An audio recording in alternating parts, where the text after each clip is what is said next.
बार फिर से दिया जाएगा अपने क्लोजिंग आर्ग्यूमेंट के लिए। और उसके बाद जो इस बहस के लिए सबसे ज़रूरी चीज़ है कि आप और हम और इंटरनेट पर देख रहे लाखों करोड़ों लोग, आपके हम कुछ सवाल लेने की कोशिश करेंगे। 30 मिनट का वक्त हमने उसके लिए तय कर रखा है। इस तरह से ये 2 घंटे की बहस पूरी होगी। 2-3 बुनियादी बातें हैं जिनका हमें ध्यान रखना है। किसी भी किस्म की नारेबाजी में हमें शरीक नहीं होना है।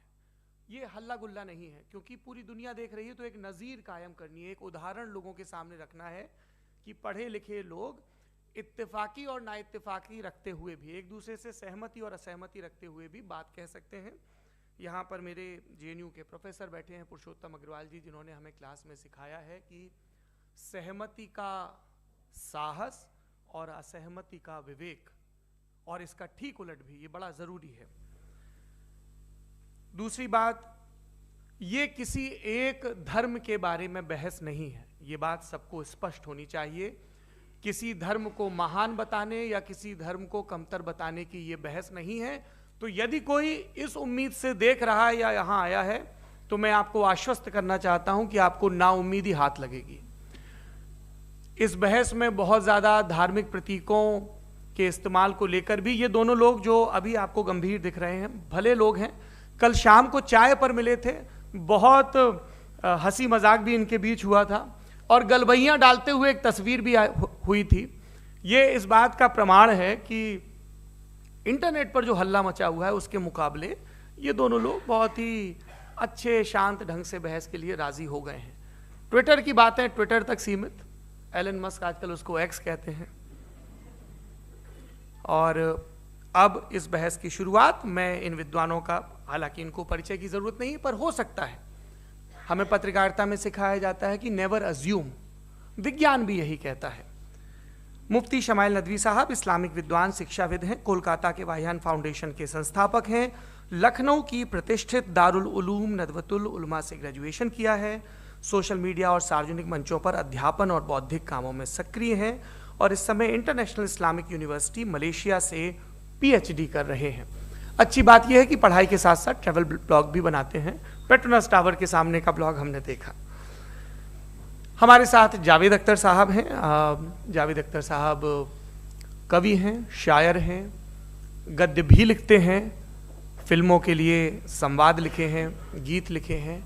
इससे इतर ये वैज्ञानिक सोच को लेकर या अपने डिक्लेयर्ड एथिज्म को लेकर भी मुखर रहते हैं और अपने तहीं रैशनैलिटी की बात करते हैं। देवियों और सज्जनों, डज गॉड एग्जिस्ट? इस सवाल का जवाब सब अपने अपने तहीं खोजने की कोशिश कर रहे हैं। कोई इसको गॉड डैम पार्टिकल की खोज बताता है, कोई गॉड पार्टिकल की खोज बताता है, कोई हिग्स बोसान की खोज बताता है, कोई ये सवाल जवाब तलाशने की कोशिश करता है कि मास एग्जिस्टेंस में आखिर आया कैसे, हुआ क्या था, सृष्टि के पहले, समय के पहले क्या था, और कोई ये कहता है कि ये सारी खोजें जिस मस्तिष्क में हो रही हैं प्रकृति के क्रम में, वो कैसे विकसित हुआ। मैं उम्मीद करता हूं कि हम आज इन बुनियादी सवालों के कुछ जवाब हासिल करने में कामयाब हों। मैं सबसे पहले मंच पर आमंत्रित कर रहा हूं मुफ्ती शमाइल नदवी साहब को। आइए सर। जी,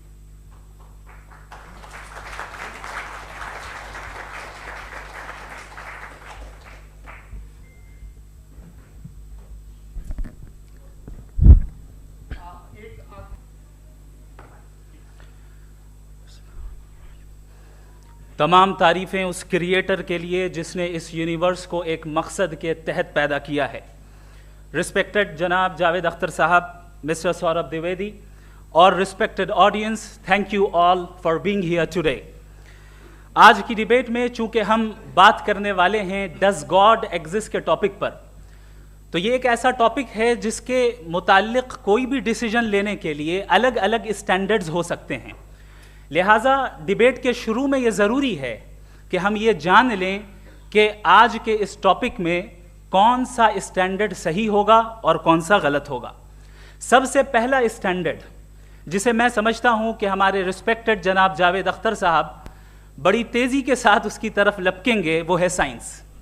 जबकि साइंस दर हकीकत खुदा के एग्जिस्टेंस को डायरेक्टली साबित करने या उसके एग्जिस्टेंस को डिनाई करने के लिए स्टैंडर्ड नहीं बन सकती।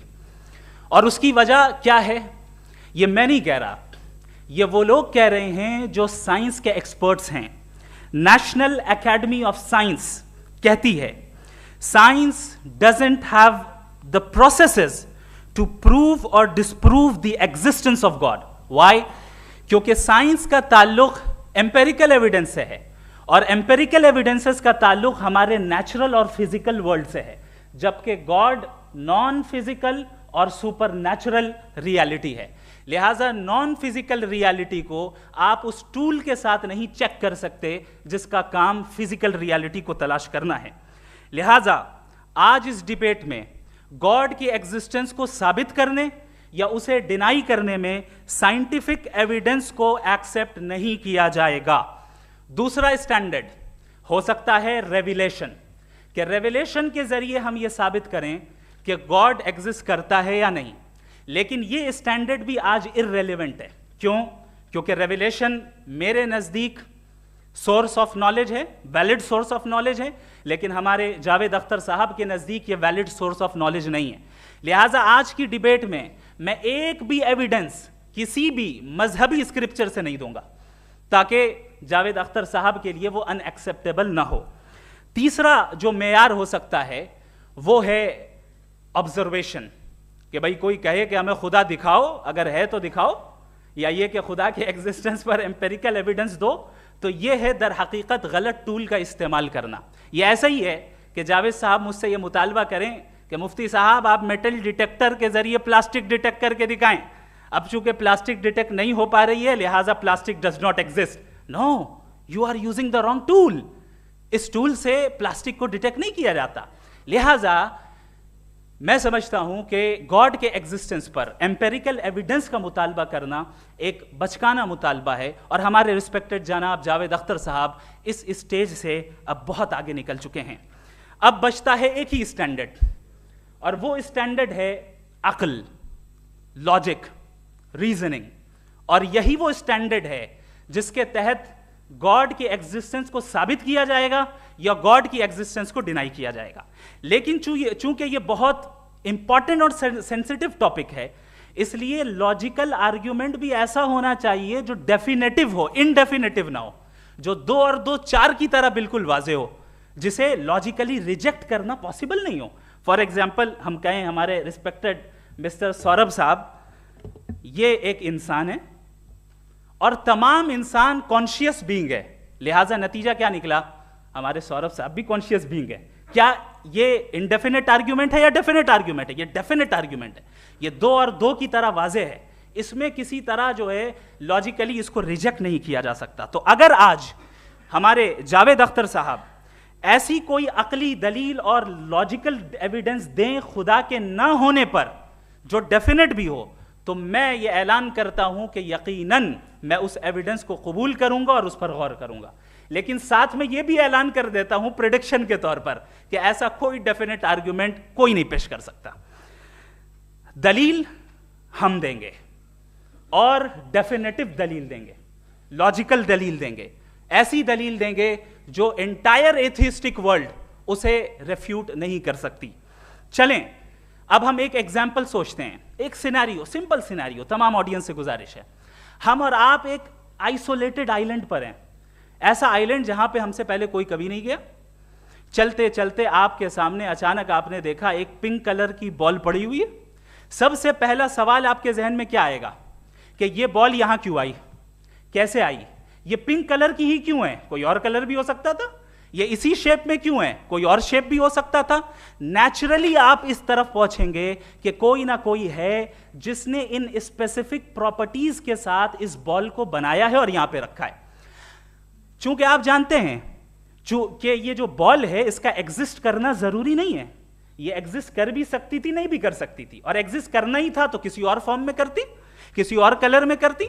अब आप इस बॉल को एक्सपैंड करते चले जाएं, एक्सपैंड करते चले जाएं, एक्सपैंड करते चले जाएं, यहां तक कि ये बॉल यूनिवर्स के साइज की हो जाए। बताइए कि क्या साइज के बढ़ जाने से सवाल बदल जाएगा? हरगिज नहीं बदलेगा।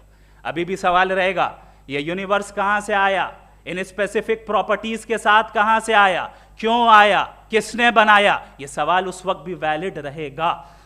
लेकिन यह सवाल अगर हम जनाब जावेद अख्तर साहब से करें तो चूंकि इनका वर्ल्ड व्यू एथिस्टिक है, और सिर्फ इनका नहीं, मतलब जितने भी एथिस्ट हैं और एथिस्टिक वर्ल्ड व्यू को रखने वाले से अगर आप ये सवाल करें कि ये यूनिवर्स कहां से आया, तो इनका जवाब या तो आर्ग्यूमेंट फ्रॉम इग्नोरेंस होगा या डॉगमेटिक होगा।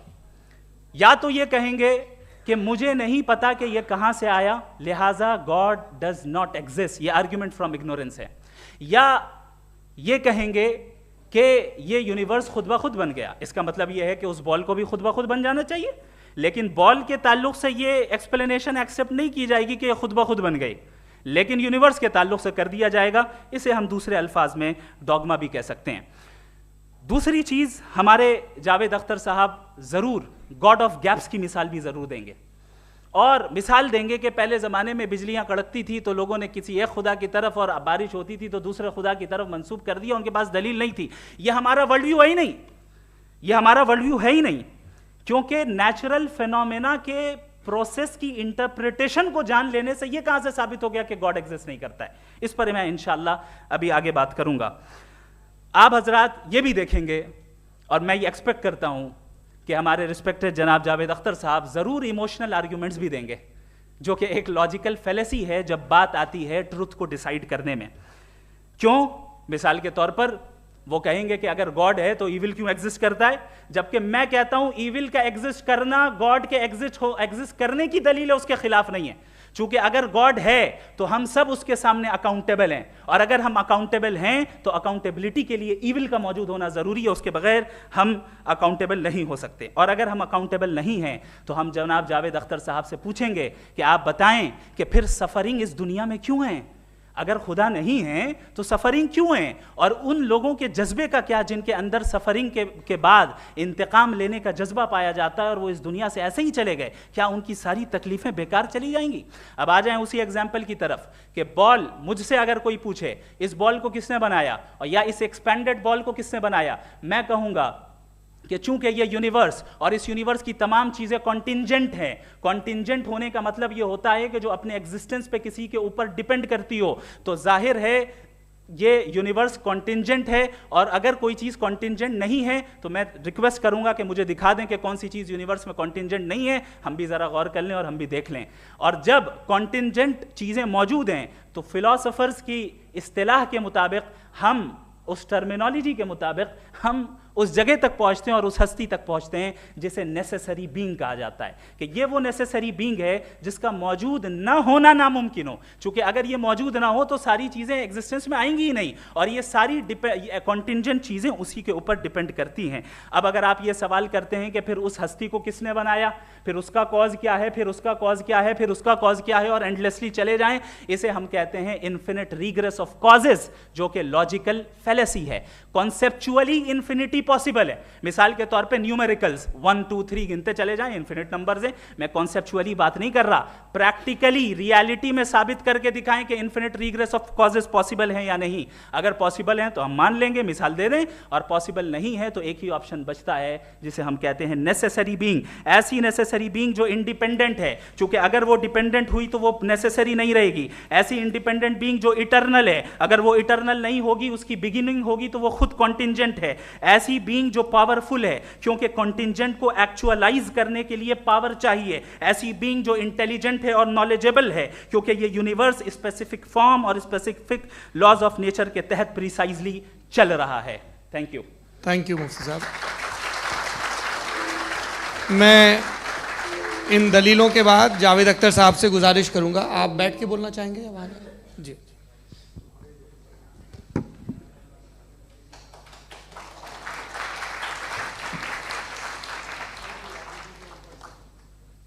पहले तो मैं मुफ्ती साहब को एक अच्छी खबर देना चाहूँगा कि मेरी नॉलेज साइंस के बारे में बड़ी मामूली है, तो आप फिक्र ना करें उसकी, लेकिन कुछ कॉमन सेंस है मुझ में। देखिए, ये खुदा का तस्वुर कोई नया तस्वुर नहीं है, ये सदियों से रहा है। ये कुछ रिलीजन 3000 साल पुराने होंगे, 4000 साल पुराने होंगे, लेकिन इंसान कोई 10,000 12,000 साल से एग्जिस्ट करता है होमो सेपियन की शक्ल में, और हमेशा कुछ ना कुछ मज़हब रहे। ये मज़हब जाहिलों के नहीं थे, ये मज़हब एक ऐसी ग्रीक सोसाइटी के थे जहाँ बड़े बड़े फिलोसफर्स पैदा हुए। ये मज़हब इजिप्शियंस के थे जिन्होंने पिरामिड्स बनाए थे। ये रोमन्स के थे कि जिनका आर्किटेक्चर और सेनेट यानी पहली बुनियाद डेमोक्रेसी की लिमिटेड थी मगर डेमोक्रेसी थी, ये उन लोगों ने किए थे। तो इनका जो जुपिटर था, रा था, ज़्यूस था, उन्हें उस पर इतना ही एतमाद था जितना आज किसी मजहबी आदमी को अपने खुदा पे होगा। क्रिश्चियनिटी आने से पहले यूरोप में एक मज़हब था जर्मेनिक रिलीजन। उसका एक खुदा था, उसकी एक बीवी थी, उसके 2 बेटे थे, एक बेटी थी। फिर जर्मनी में जब यूरोप में क्रिश्चियनिटी आई तो वो खुदा, उसकी बीवी और पूरे ख़ानदान चला गया। तो हमने अगर हम हिस्ट्री देखें तो खुदा जो हैं वो ज़्यादातर फ़नी है, वो हमेशा रहे नहीं। और वो जो लोग इन्हें मानते थे उनको आप कहें वो तो जाहिल थे, उन्हें तो कुछ पता ही नहीं था, ऐसा नहीं है। वो अपने वक्त में बड़े काबिल लोग थे और अपने वक्त में उन्होंने बड़े बड़े काम किए हैं, फिलोसफर्स थे, साइंटिस्ट थे। लेकिन उनका मज़हब कहाँ गया, उनके खुदा कहाँ गए? आज जो खुदा हैं दुनिया में लोग उन्हें मानते हैं। आपको क्या मालूम कि कितने बरसों के बाद क्या होने वाला है? हम यूरोप में देखते हैं तो चर्च खाली हैं। तो वक्त के साथ चीज़ें बदलती हैं। जहाँ तक इसका ताल्लुक़ है मज़हबों का, हर मज़हब आपसे एक चीज़ मांगता है, फेथ। ये फेथ क्या चीज़ होती है? What is the difference between faith and belief? ये तो बहुत ही अहमकाना बात होगी कि कोई आदमी कहे साहब अगर खुदा है तो मुझे दिखाइए। ये तो जाहिलाना बात हुई। मैंने तो नॉर्थ पोल नहीं देखा है मगर मैं मानता हूँ कि नॉर्थ पोल है। मैं क्यों मानता हूँ? इसलिए कि अगर ये दुनिया राउंड है तो उसका कोई टॉप होगा। कुछ लोग हैं जो वहाँ गए भी हैं, कॉमन सेंस कहता है कि ऐसा होगा, सबूत है, गवाह है, रीज़न है। तो ये मेरा फेथ नहीं है। तो फेथ में और बिलीफ में डिफरेंस क्या है? जो मज़हब मांगता है आपसे, हर मज़हब फेथ मांगता है। फेथ का मतलब ये है कि ना कोई गवाह हो, ना कोई सबूत हो, ना कोई रैशनल हो, ना कोई लॉजिक हो, ना कोई प्रूफ हो, मगर तुम एक बात को मानो। ये है फेथ। वरना बिलीफ होता। अगर इसमें कुछ भी सबूत होते, गवाह होते, तो फिर इसे आप बिलीफ कहते। जैसे मेरा बिलीफ है कि नॉर्थ पोल है, मेरा फेथ थोड़ी है। फेथ इन तमाम शर्तों को रद्द करता है। तो फिर स्टुपिडिटी क्या है? अगर मैं एक बात ऐसी मानूं जिसकी ना कोई लॉजिक है, ना कोई रैशनल है, ना कोई प्रूफ है, ना कोई गवाह है, ना कोई सबूत है, और मैं उसे मानूं, तो ये स्टुपिडिटी हुई। इसे ही भाई कल को मैं यकीन कर लूं कि एलॉन मस्क जो है मेरा भाई है तो मुझे इंतहाई खुशी होगी, सुकून भी बहुत मिलेगा मुझे। लेकिन और कहे भाई क्यों मानते हो, क्या सबूत है? भाई वो तो अमेरिकन है और तुम तो इंडियन हो, वो तो नस्ल अलग है, तुम्हें कभी मिले भी नहीं। साहब देखिए मेरा फेथ है, इस पर बात न किया। फेथ का मतलब ही यह है कि आप प्रूव नहीं कर सकते। अगर आप प्रूव कर सकते हो तो फेथ की ज़रूरत ही नहीं, फिर तो आप बात करेंगे, आप कितनी बहस कर लीजिए। अल्टीमेटली दुनिया का हर मज़हब फेथ पे टिका है, और फेथ का मतलब है एक ऐसा यकीन जिसका कोई सबूत, कोई गवाह, कोई रैशनल नहीं। अब आप ये कहें, क्या आप ये क्यों कह रहे हैं कि साहब ये कायनात किसने बनाई? कमाल ये है कि आपने बताया कि एक आइलैंड पे गए और एक बॉल देखी। आपने ये नहीं कहा कि आइलैंड किसने बनाया, आपको सिर्फ बॉल पे हैरत हुई। हमने आइलैंड पे हमने हैरत नहीं की, होते हैं आइलैंड। इसी तरह ये आइलैंड है, सितारे, ये गैलेक्सीज, ये सब आइलैंड हैं, खला में। हम उन्हें टेकन फॉर ग्रांटेड लेते हैं, हम पूछते नहीं किसने बनाए। आपने जजीरे के बारे में भी नहीं पूछा है। मेरी पैदाइश कैसे हुई? क्या मैं प्लान्ड पैदा हुआ था?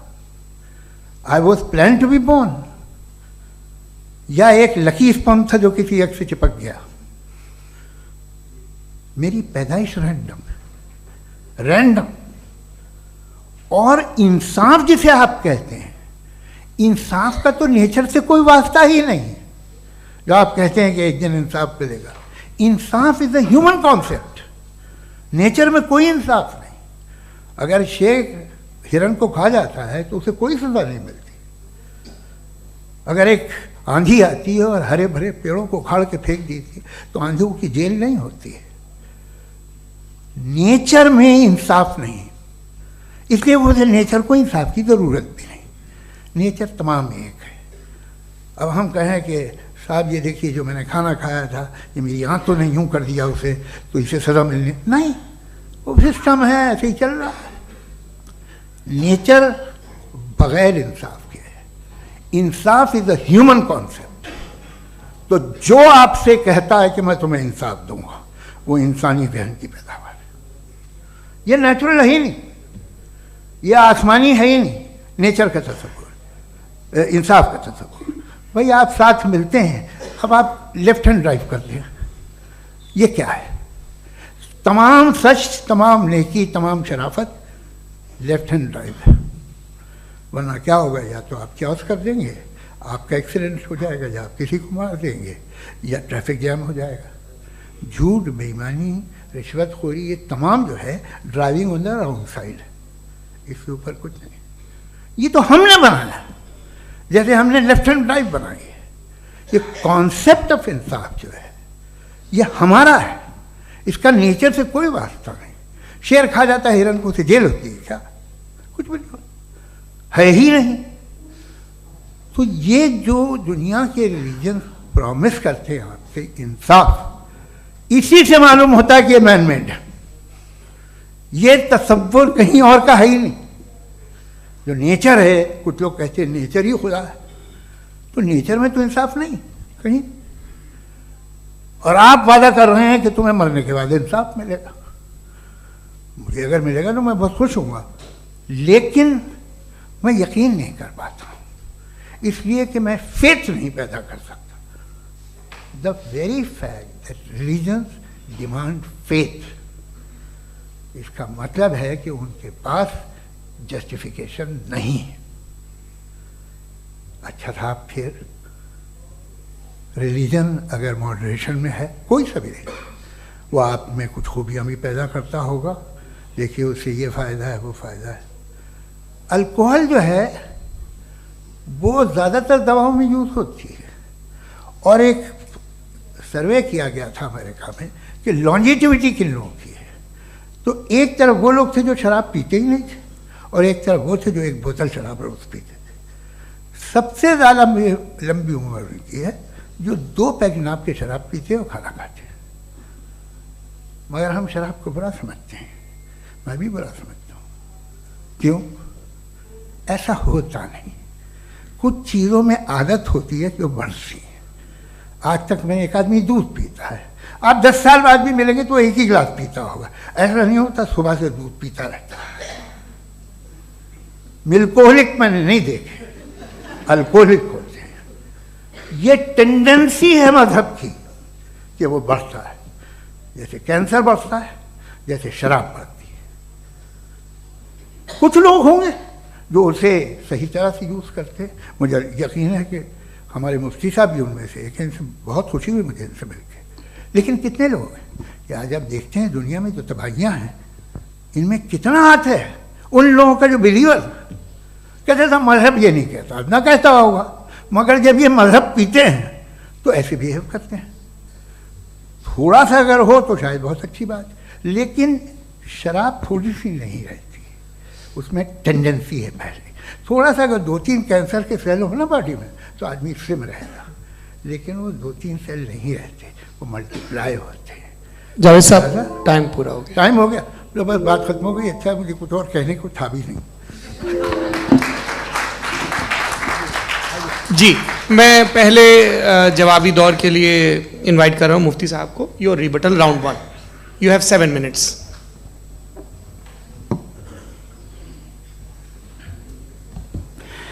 Thank you very much Javed साहब। आपकी बात को सुनकर बड़े महजूज हुए हम लोग। महजूज, do you understand? We enjoyed. Okay, अब थोड़ा सा लॉजिकली उसको हम लोग देखते हैं। दरअसल हम लोगों ने कल गुजारिश की थी मुफ्ती साहब से भी, जावेद साहब से भी, कि हिंदुस्तानी ज़बान आम फहम सबको समझ में आ जाए और जहाँ कहीं आप मुश्किल शब्द इस्तेमाल करें वहाँ बताते भी चलें। Thank you.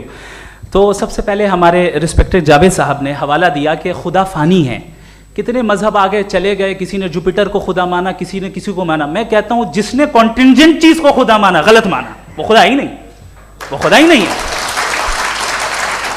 हम तो नेसेसरी बीइंग को साबित करने बैठे हैं, वो नेसेसरी कॉज जो इटरनल है, जो अबदी भी है और अजली भी है, हम किसी और को साबित करने नहीं बैठे। दूसरी चीज उन्होंने कहा कि फेथ एंड बिलीफ, ये एक ऐसी डेफिनेशन है फेथ की जो इन्होंने पहली मर्तबा पेश की है, या माफ कीजिएगा इन्होंने पहली मर्तबा पेश नहीं की है, रिचर्ड डॉकिंस ने पहली मर्तबा पेश की है। मुझे मालूम है ये सोर्स कहां से है। एपिस्टेमोलॉजिकली फेथ और बिलीफ का फर्क आप इस तरह नहीं कर सकते सर। फेथ सही भी होता है, गलत भी होता है, बिलीफ सही भी होता है, गलत भी होता है। जो लॉजिक, रीजन और एविडेंस से बैक्ड होगा वो फेथ सही होगा। और आप जिस फेथ की बात कर रहे हैं कि इलॉजिकल है और उसके पीछे नहीं है, तो we are on the same page. हम नहीं मानते उस फेथ को, जो फेथ ऐसा हो जिसके पीछे कोई लॉजिक ना हो, एविडेंस ना हो, हम नहीं मानते। हम तो उस फेथ के कायल हैं जिसके पीछे लॉजिक हो और एविडेंस हो। तो बिलीफ सही भी होता है, गलत भी होता है, फेथ भी सही होता है और गलत भी होता है। तो आज फेथ और बिलीफ के डिफरेंस पे बात नहीं हो रही है। आज आप चाहे फेथ एक्सेप्ट कर लें या बिलीफ एक्सेप्ट कर लें, आज ये बात होगी कि ट्रूथ क्या है, चाहे ट्रू बिलीफ सही है या ट्रू फेथ सही है, और फॉल्स फेथ क्या है और फॉल्स बिलीफ क्या है, बात इस पे हो रही। दूसरी चीज इन्होंने पूछा स्टुपिडिटी फिर क्या है। अगर फेथ रिलीजन स्टुपिडिटी नहीं है तो और क्या है? चूंकि फेथ का मुतालबा करते हैं तो स्टुपिडिटी क्या है? मैं कहता हूं स्टुपिडिटी एथिज्म है। उसकी वजह यह है कि आप एक सड़क पे जा रहे हो और आप किसी गार्डन में जाएं और देखें वहां लिखा है फूलों के साथ I love Javed Akhtar and I really do, I love you sir. So जब आप वहां पर पहुंचे तो वहां पहुंचकर अब ये बताएं, क्या आप ये कहेंगे wow what a natural selection? ये क्या नेचुरल सिलेक्शन है? नहीं, ये प्रिसाइजली डिजाइंड है, इसके पीछे डिजाइनर है। लिहाजा अगर कोई एक ऐसी कॉमन सेंस की बात को कबूल नहीं कर रहा है कि यूनिवर्स जो इतने प्रिसाइजली काम कर रहा है, हम कह दें कि खुद ब खुद बन गई, मैं समझता हूं इससे बड़ी स्टुपिडिटी और कुछ नहीं है। ये रैशनल चीज है। फिर हमारे सर ने कहा कि आपने बॉल पे फोकस किया, आइलैंड पे फोकस नहीं किया। अरे आइलैंड को किसने बनाया यही समझाने के लिए तो बॉल की मिसाल दे रहा हूं। और बॉल भी कॉन्टिंजेंट है, आइलैंड भी कॉन्टिंजेंट है, दोनों नेसेसरी बीइंग का मुतालबा करते हैं। आगे इन्होंने कहा कि नेचर में कोई इंसाफ नहीं है। हम डिसाइड करते हैं कि मोरालिटी क्या होती है, इंसाफ क्या होता है। हम डिसाइड करते हैं, जैसे ड्राइविंग सीट में ट्रैफिक वाला, ये तो किसी खुदा ने नहीं कहा, ये है, इसे कहते हैं फॉल्स इक्विवेलेंस। ये एक लॉजिकल फेलेसी है। आपने जो है मिसाल दी ड्राइविंग की और ट्रैफिक की, ये सब्जेक्टिव मोरालिटी है। आप सब्जेक्टिव मोरालिटी को मिसाल बनाकर ऑब्जेक्टिव मोरालिटी के ऊपर नहीं थोप सकते। इंसाफ की ऑब्जेक्टिव मोरालिटी। अगर आप ये कहते हैं कि नेचर में इंसाफ नहीं है तो इंसाफ का न होना ये नेचुरल हुआ, तो फिर नेचर को नेचर रहने दे, क्यों हम इतना स्ट्राइव कर रहे हैं दुनिया में इंसाफ लाने के लिए? ये तो इलॉजिकल बात है, इरैशनल बात है। इसलिए बहुत सी चीजें ऐसी हैं जो ऑब्जेक्टिवली जो है इविल या गुड हैं, और बहुत सी चीजें ऐसी हैं जो सब्जेक्टिवली हैं। सब्जेक्टिवली जो मोरल होता है या इमोरल होता है उसको हम सोशल कंसेंसस से या पर्सनल प्रेफरेंस से डिसाइड करते हैं। लेकिन जो ऑब्जेक्टिव मोरालिटी है जिसमें इंसाफ आया, जो इन्होंने बार बार रिपीट किया, ये ऑब्जेक्टिव है, सब्जेक्टिव नहीं है। अगर आप कहते हैं ये सब्जेक्टिव है तो मेरा सवाल आपसे ये है, क्या सोशल कंसेंसस के जरिए अगर जुल्म को सही करार दे दिया जाएगा तो आप जुल्म को जस्टिफाई करेंगे? दूसरी चीज इन्होंने यह कहा कि 2 पैक शराब पी लें तो वो उतने पे नहीं रहता, बढ़ जाता है। यही मामला मजहब के साथ है। 2 पैक आप पी लें बढ़ेगा। तो ये एक ऐसी मिसाल है, इसको कहीं भी फिट कर लें कि आप एथिज्म पे जब फिट करें, जब आप 2 पैक एथिज्म का लेंगे ना तो वो बढ़ बढ़ के नॉर्थ कोरिया बनेगा। Thank you.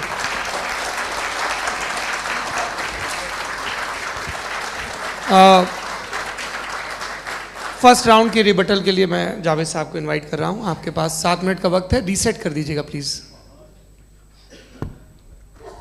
मुझे इस बात की खुशी है कि मुफ्ती साहब ने भी मान लिया कि नेचर में कोई इंसाफ नहीं है।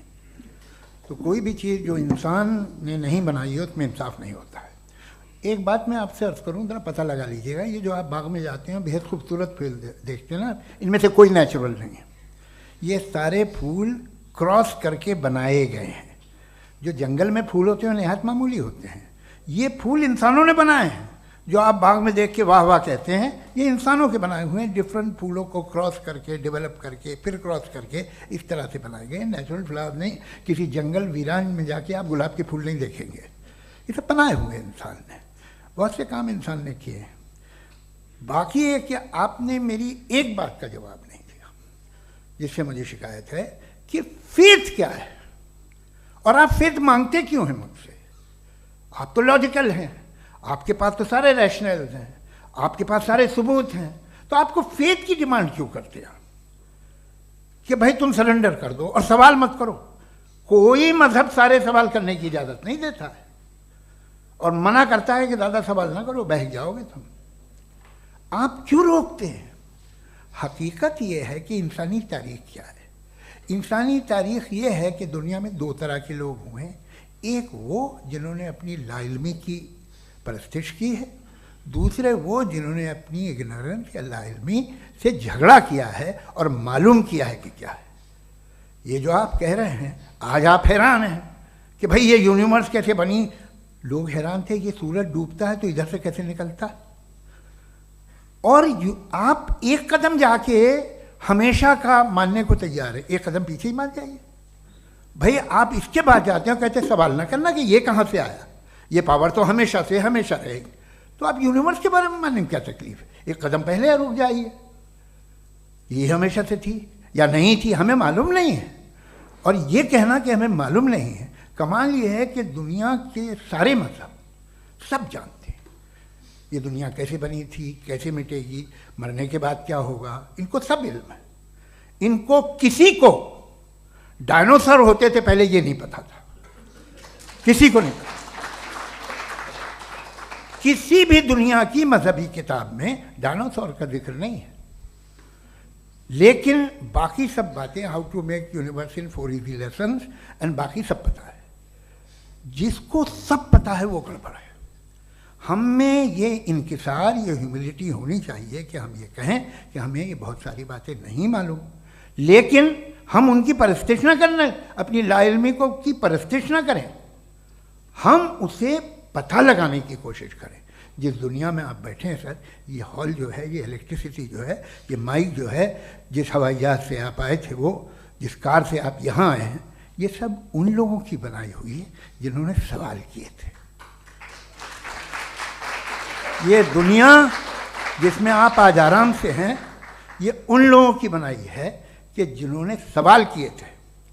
और हर स्टेज पे इन सवालों को मकरूह कहा गया था, गलत कहा गया था। आप जरा तारीख पढ़िए, एक बड़ी दिलचस्प किताब है बर्ट्रैंड रसेल की, जिसमें उसने रिलीजन एंड साइंस कि कब से रिलीजन जो है साइंस के अगेंस्ट है। और हद तो ये है कि भाप के इंजन के खिलाफ थे, स्टीम इंजन के भी खिलाफ थे, और फतवे हुए उन पे, वेटिकन ने दिए। तो ये हमेशा, अभी जैसे ही ये राइट विंगर आते हैं अमेरिका में पावर में, तो वो जो अपना ये क्या बोलते हैं उसे, सीड क्या बेटे, सीड क्या जो, हाँ नहीं सीड जो होते हैं जिन पे जी, नहीं भाई, वो जो ह्यूमन बॉडी के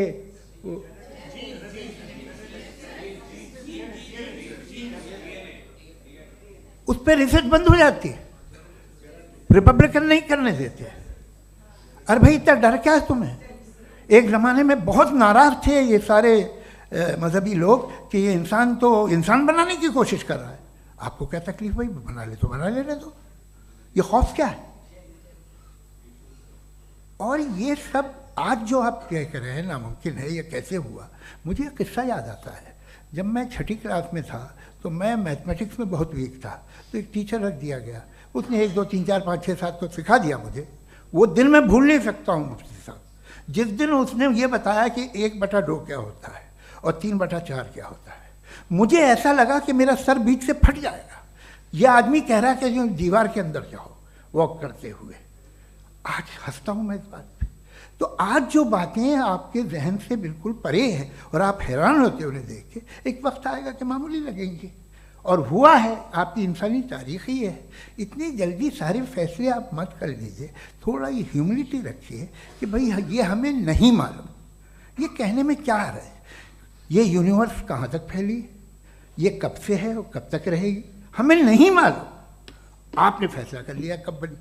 ये आपके हिसाब से कोई 14 बिलियन ईयर बनी जो समझा जाता है।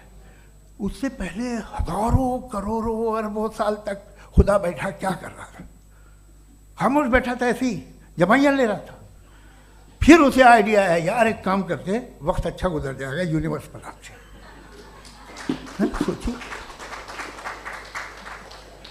वो तो हमेशा से है ना, मगर यूनिवर्स हमेशा से नहीं है, ये तो बनाई गई है। और उससे पहले क्या था, इनका क्या काम था? कैसी बात है, ये बड़ा आसान है। जो बात हमें आज धीरे धीरे पता चली है, बरसों 2000 और 2500 साल पहले आपको किसी ने बता दिया कि क्या था, आप मान गए, और तब से वही मान रहे हैं जो 2500 साल पहले कहा गया था। सब कुछ बदल गया है, सॉल्व हो रही हैं चीज़ें। अभी साइंस बिल्कुल दावा नहीं करती, या कोई फिलोसफर ये दावा नहीं करता कि हमें सब मालूम, बल्कि वो कहता है कि हमें जितना मालूम होता है उससे ये मालूम होता है कि हमें कितना कम मालूम। तो हम अपनी जहालत से लड़े, उसकी परस्तिश न करें। जी, टाइम है। Thank you so much. मैं तर्कों की श्रृंखला में राउंड 2 के लिए मुफ्ती साहब को आमंत्रित कर रहा हूँ। आपके पास एक बार फिर से 7 मिनट का वक्त है। शुक्रिया। जनाब जावेद अख्तर साहब कई मर्तबा दोहरा रहे हैं कि फेथ का मतलब बताइए, फेथ का मतलब बताइए। मैंने बता दिया, फेथ सही भी होता है, गलत भी होता है। और आज हम फेथ पे बात नहीं कर रहे, हम ट्रुथ और डज गॉड एग्जिस्ट पे बात कर रहे हैं। क्या डज गॉड एग्जिस्ट, ये ट्रुथ यानी गॉड है या नहीं है, इसमें से दोनों ट्रुथ क्या है। अब आप उसे फेथ कह लें, बिलीफ कह लें, नॉट माई बिजनेस। उसके बाद आपने कहा कि भाई सवाल करने से मजहब रोकता है। मैं कहता हूं जो रोकता है वो रोकता होगा, मैं नहीं रोकता, बल्कि सवाल करें, सवाल करना चाहिए। सवाल कर करके तो हम आगे बढ़ते हैं, तरक्की करते हैं, और इसीलिए मैं आज यहां पे आया हूं। लेकिन सवाल सिर्फ खुदा से नहीं होगा, आपसे भी होगा। सवाल एथिज्म से भी होगा, सवाल सिर्फ मजहब से नहीं होगा, सबसे होगा। और आज मैं सवाल करूंगा और उम्मीद है कि आप जवाब देंगे। अभी तक आपने वैसे कॉन्टिंजेंसी आर्गुमेंट का कोई जवाब नहीं दिया है। चलें, आपने कहा यूनिवर्स के बारे में इटर्नल क्यों नहीं बोल देते। ये चूंकि लॉजिकली पॉसिबल ही नहीं है कि यूनिवर्स इटर्नल हो। यूनिवर्स एक कॉन्टिंजेंट चीज है जो टाइम एंड स्पेस के पाबंद है, टाइम एंड स्पेस से बाउंड है। जो टाइम एंड स्पेस से बाउंड होगा वो कॉन्टिंजेंट होगा, जो कॉन्टिंजेंट होगा वो उसकी बिगिनिंग हुई होगी, जिसकी बिगिनिंग हुई होगी वो इटर्नल नहीं हो सकता। ये तो कॉमन सी बात है। आपने कहा कि किसी मजहबी किताब में डायनासोर का जिक्र नहीं है। अफसोस कि आज तक किसी मैथमेटिक्स की किताब में मुझे डायनासोर का जिक्र नहीं मिला। तो इसका मतलब मैथमेटिक्स की किताब बेकार है? नहीं, उसका वो टॉपिक नहीं है। रेवलेशन का और मजहबी किताबों का टॉपिक ये नहीं है कि आपको आके बताए साइकिल कैसे बनाते हैं, या आकर ये बताएं कि जो है डायनासोर कब था। वो तो मोरालिटी सिखाने आया है, गॉड के बारे में बताने आया, नॉन फिजिकल रियलिटी की हकीकत को सिखाने के लिए आया। रिलीजियन साइंस को रोकता है? नहीं रोकता। अगर रोकता है तो गलत करता है। रिलीजियन साइंटिज्म को रोकता है, जिसमें हमारे जावेद साहब मुब्तला हैं। साइंस और साइंटिज्म में फर्क है। साइंटिज्म यह है कि आप समझें कि साइंस और साइंटिफिक मेथोडोलॉजी ये नॉलेज को हासिल करने का वाहिद सोर्स ऑफ नॉलेज है। यह है साइंटिज्म। हम इसे रिजेक्ट करते हैं। हम साइंस को तो तरक्की करते हैं, भाई आप हमारी पूरी तारीख कर लें, पढ़ लें तो आपको पता चल जाएगा। बहरहाल ये अलग टॉपिक है। उसके बाद इन्होंने एक लफ्ज़ कहा, वेटिकन ने फतवा दिया। वेटिकन का फतवे से कोई ताल्लुक नहीं है, दोनों कॉन्ट्राडिक्टरी अल्फाज हैं। उसके बाद उन्होंने कहा कि भाई हमें नहीं मालूम। अगर नहीं मालूम तो क्लियरली कह देना कि नहीं मालूम है, इसमें क्या हर्ज है। तो वही तो मैं कह रहा हूं ना कि आप कह दें कि नहीं मालूम, लेकिन क्लेम क्यों कर रहे हैं कि गॉड एग्जिस्ट नहीं कर रहा है। आप कह दें नहीं मालूम है, हो सकता है हो सकता ना हो, लेकिन आप क्लेम कर रहे हैं। The moment you say God does not exist, this is a claim. And now the burden of proof is upon you too, जैसे हमारे ऊपर है। और क्यों है मैं बताता हूं, क्यों है ये भी मैं बताता हूं। फिलोसॉफिकली जो क्लेम होता है ना, सिर्फ ये नहीं होता कि इंसान कहे पॉजिटिव क्लेम करे और नेगेटिव क्लेम करे तो बर्डन ऑफ प्रूफ नहीं है। आप मिसाल के तौर पे मैं कहूं कि फुला उस कमरे में कोई नहीं है, मैंने एक नॉलेज का क्लेम किया है। उस कमरे में कोई नहीं है, मैंने एक नॉलेज का क्लेम किया। या तो मैं कहूं मुझे नहीं पता, हो भी सकता है नहीं भी हो सकता है, this is not a claim. लेकिन जब मैं कह रहा हूं कि वहां कोई नहीं है या मैं कह रहा हूं वहां कोई है, दोनों क्लेम है और दोनों के ऊपर बर्डन ऑफ प्रूफ है। हमारे ऊपर भी बर्डन ऑफ प्रूफ है, मैंने कंटिजेंसी आर्ग्यूमेंट दिया, इसे तोड़कर दिखाइए। आखिरी चीज, इन्होंने कहा कि खुदा दुनिया बनाने से पहले 150 साल पहले या करोड़ों साल पहले क्या कर रहा था। अरे हजरत, चलें बहरहाल मैं जवाब दे देता हूं, आप हमारे रिस्पेक्टेड पर्सनालिटी हैं, अगर आप नहीं होते तो मैं इसे एंटरटेन ही नहीं करता। टाइम, ये 100 साल पहले या 100 साल बाद, पहले बाद में अभी, ये वो अल्फाज हैं जिनका ताल्लुक टाइम से है। टाइम शुरू ही हुआ है यूनिवर्स की बिगिनिंग के बाद, तो उसके पहले खुदा क्या कर रहा था, सवाल इलॉजिकल है, ये फेलेसी है। यानी आप ये कह रहे हैं कि यूनिवर्स के बनने से पहले खुदा क्या कर रहा था, टाइम के बनने से पहले, पहले का ताल्लुक टाइम से, टाइम उस वक्त था ही नहीं, तो ये सवाल ही इनवैलिड है खुदा के ताल्लुक से। दूसरी चीज, आर्ग्यूमेंट ऑफ कंटिजेंसी जो मैंने आपके सामने पेश की है, आपने बार बार ये प्रूफ किया और ये कह रहे हैं कि गॉड ऑफ गैप्स। देखिए पहले नहीं मालूम था, साइंस ने कर दिया। सिंपल्स की मिसाल से मैं समझा देता हूं। जिस गैप्स की आप बात कर रहे हैं ना, साइंस उन गैप्स को जिन चीज के जरिए भी प्रूव करेगा वो कॉन्टिंजेंट ही होगा, अब चाहे वो फोर्स हो, मैटर हो या एनर्जी हो। लिहाजा सवाल हमारा उस वक्त भी वैलिड होगा जब तक कि आप नेसेसरी बीइंग पे ना आ जाएं, और इन्फिनिट रिग्रेस पॉसिबल नहीं है of causes in practical world, तो जाहिर है कहीं रुकना पड़ेगा, जहां रुकेंगे वही खुदा है। दूसरी चीज, आपने ये कहा, क्या कह रहा था मैं, किस पॉइंट को? What? Oh no, after that, just now. हाँ, जहां रुकेंगे वही खुदा है। बहरहाल, तो टाइम का जिक्र हो गया, गॉड ऑफ गैप, सॉरी, या इसकी एक मिसाल आप ले लें। एक कार है, एक साहब ने देखा कि भाई कार जो है उसके व्हील्स कितने अच्छे लगे हुए हैं सही जगह पे, स्टीयरिंग जो है कितने अच्छे जगह पे लगी हुई है, और सीट्स कितने वेल डिजाइंड है, कितनी प्रिसाइजली ये कार काम कर रही है, तो जरूर कोई ना कोई इसे क्रिएट किया है, किसी ने क्रिएट किया है। अब जावेद साहब आए और कहे अरे जनाब बोनेट खोलिए, इसमें इंजन है, इंजन इस कार को चला रहा है, hence prove no one has created the car. This is illogical, this is irrational. आपने इंजन के जरिए उस गैप को तो साबित किया, लेकिन क्या उससे कार की जो क्रिएशन है और उसका जो क्रिएटर है ये इम्पॉसिबल हो जाए, ऐसा पॉसिबल है? उसका सवाल खत्म हो जाए, ऐसा पॉसिबल है? नहीं। आपने गैप्स को फिल करके, कॉन्टिंजेंट चीजों से गैप्स को फिल करके हमारे ऑब्जर्वेशन को और ब्रॉड कर दिया। अब हमें और पता चल गया कि ये जो कार है इसका सिस्टम कितना ज्यादा कॉम्प्लेक्स है। पहले कम समझते थे, अब कॉम्प्लेक्सिटी और ज्यादा वाजे हो गई। अब हमें समझ में आ रहा है कि हमारी सर्टेनिटी और बढ़ गई कि जरूर इस कार को किसी ना किसी ने बनाया। यही मामला यूनिवर्स का है। साइंस हमेशा फिजिकल वर्ल्ड की चीजों को ही फिल करती जाएगी और फिजिकल चीजों से ही करती जाएगी, चूंकि एम्पेरिकल एविडेंस का ताल्लुक फिजिकल वर्ल्ड से है। आप साइंस के जरिए मेटाफिजिकल रियलिटी को कभी साबित नहीं कर सकते। ये रॉन्ग टूल का इस्तेमाल करना है। ये वही काम है कि आप मेटल डिटेक्टर से प्लास्टिक डिटेक्टर करने चलें, जो कि जाहिर है सही नहीं है। Thank you.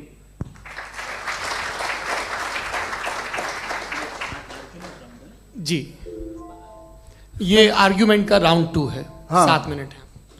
पहले तो मैं आपसे अर्ज करूं कि आपने कहा कि जब कायनात ही नहीं थी तो वक्त भी नहीं था, कुछ भी नहीं था। कैसे नहीं था? खुदा था। एक एग्जिस्टेंस तो था ना खुदा का। तो जब खुदा था तो वक्त भी होगा। ऐसा नहीं है कि कुछ भी नहीं था, खुदा था। अच्छा, बाकी ये कि आपने कहा साहब आप साबित कीजिए, आपके पास भी लॉजिक है, मेरे पास भी लॉजिक है। आप मेरा जिम्मेदारी नहीं है साबित करना कि खुदा है। बर्टन रसल ने बड़ी अच्छी बात कही।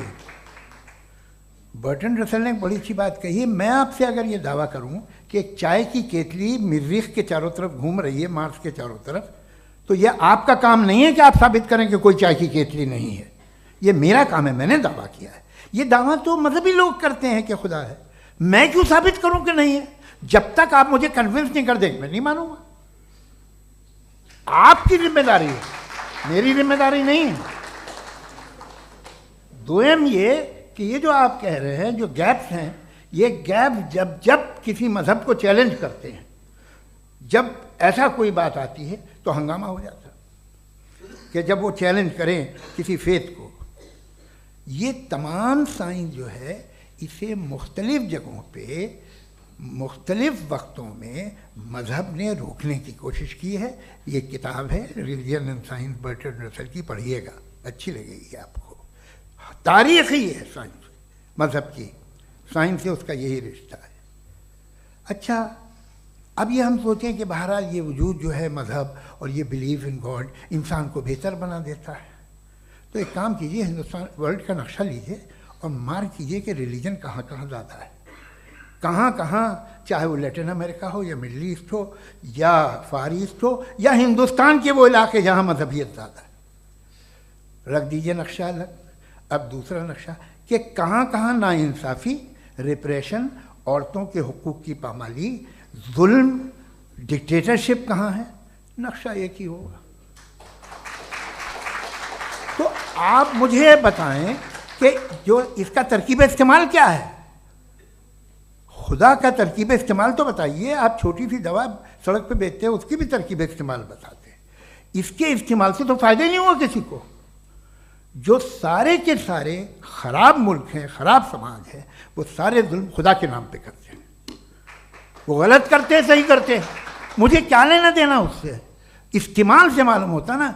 एक विस्की की बोतल कभी शायद देखी हो आपने, लाल रंग की होती है, उस पर रोशनी और छपड़ा इंतहाई खूबसूरत लगती है, क्या बिगाड़ रही है किसी का? उसका इस्तेमाल गलत है, इसलिए आप उसे नापसंद करते हैं। इसका इस्तेमाल गलत है, इस तसव्वुर का इस्तेमाल ही गलत है और हमेशा से गलत हुआ है। आप देख लीजिए, इंसानी तारीख देख लीजिए, आज देख लीजिए, हिंदुस्तान देखिए, दुनिया देख लीजिए, क्या हो रहा है। इसे कैसे इस्तेमाल कर रहे हैं फेथ वाले लोग? क्या फेयर हैं, जस्ट हैं, जो अपने खुदाओं पे यकीन रखते हैं? वो किस तरह के लोग हैं? वो लोगों को इंसाफ देते हैं, वो बेहतर इंसान बने। तो इस दवा का फ़ायदा क्या है? चलो बहुत फ़ायदा हो रहा तो मैं इस्तेमाल कर लूँगा, मुझे तो इस दवा का कोई फ़ायदा दिखता ही नहीं। मुझे तो ऐसा लगता, मैं एक और बात बताऊँ, अगर कोई आदमी मजहबी है और अच्छा आदमी है तो मैं उसकी बहुत इज्जत करता हूँ, इसलिए कि मेरा ख्याल है मजहबी आदमी का अच्छा होना मुझसे अच्छा होने से ज़्यादा मुश्किल है। भाई हर चीज़ की एक लिमिट है। आप इतना भाग सकते हैं, इतना नहीं भाग सकते, इतना वज़न उठा सकते, इतना नहीं उठा सकते, इतना दूर देख सकते हैं, इतना दूर नहीं देख सकते। उसी तरह कॉमन सेंस कहता है कि आप में नेकी का भी एक कोटा होगा। अब आप अगर सुबह जाते हैं अपनी इबादत गाह और इबादत करते हैं तो बाहर निकलते हैं तो आप तो यही महसूस करते हैं कि आपने एक बहुत अच्छा काम किया, आपकी नेकी का एक बहुत बड़ा कोटा खर्च हो गया जिससे किसी का कोई फ़ायदा नहीं हो। मैं तो नहीं जाता हूँ तो मुझे तो किसी को खाना खिलाना पड़ेगा, किसी बेवा की मदद करनी पड़ेगी, मैं अपना कोटा कैसे कंज्यूम करूँ? आप अपना कोटा, सारे मजहबी लोग इंतहाई यूजलेस कामों में यूज़ करते हैं। उसके बाद भी अगर आप में बच्ची है थोड़ी सी शराफत तो भाई वाह क्या बात है।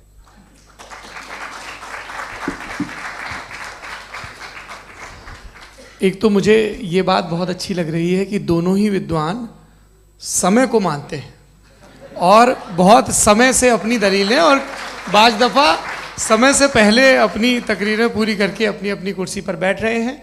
ये इस आर्ग्यूमेंट का राउंड 2 पूरा हुआ। अब रिबटल का राउंड 2 है और उसके बाद क्रॉस एग्जामिनेशन होगा। नहीं, आपका आर्ग्यूमेंट हो गया सर। हमारे यहाँ स्कूल के सिलेबस में पंच परमेश्वर कहानी पढ़ाई जाती है, प्रेमचंद जी की लिखी हुई। आप निश्चिंत रहिए, आपके कोई राउंड में मिस नहीं होने दूंगा। रिबटल का राउंड 2 मुफ्ती शमाइल नदवी साहब।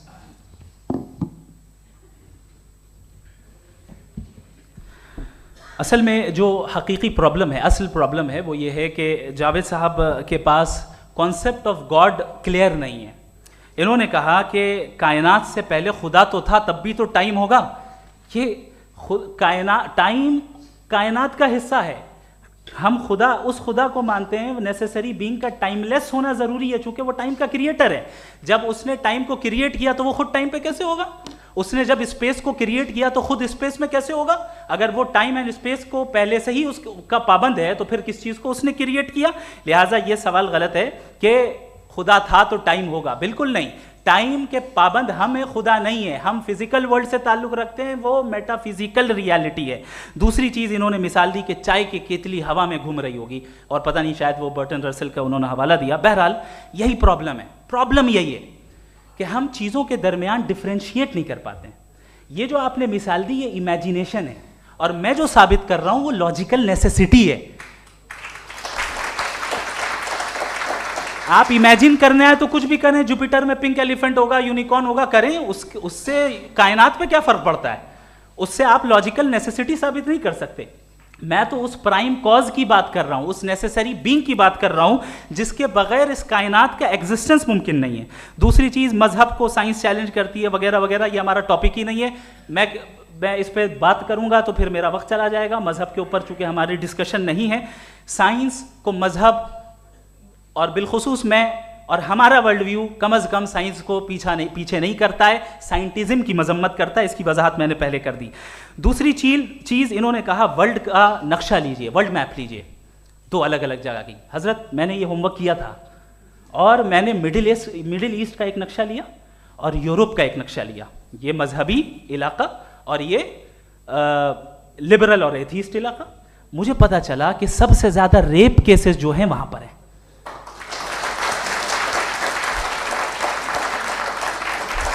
मुझे ये पता चला यूएन की रिपोर्ट के मुताबिक, मैं ये अपने घर से नहीं लेके आ रहा, कि जो वर्किंग वुमेन है यूरोपियन कंट्रीज में, उसमें 81% वुमेन सेक्सुअल हैरेसमेंट का वर्क में शुमार हो रही है। ये मिडिल ईस्ट में नहीं हो रहा है, वो मजहबी लोग हैं इसलिए नहीं हो रहा है। दूसरी चीज आपने ये कहा कि मजहबी आदमी का अच्छा होना हमारे अच्छे होने से बहुत मुश्किल है, बहुत मुश्किल है। तो इसका मतलब यह है कि गॉड के अलावा आपके पास अच्छे और बुरे का कोई स्टैंडर्ड है। मैं चाहूंगा कि कन्वर्सेशनल स्टाइल वाली डिस्कशन और सेगमेंट पे इसी पे बात कर लेते हैं। Thank you very much.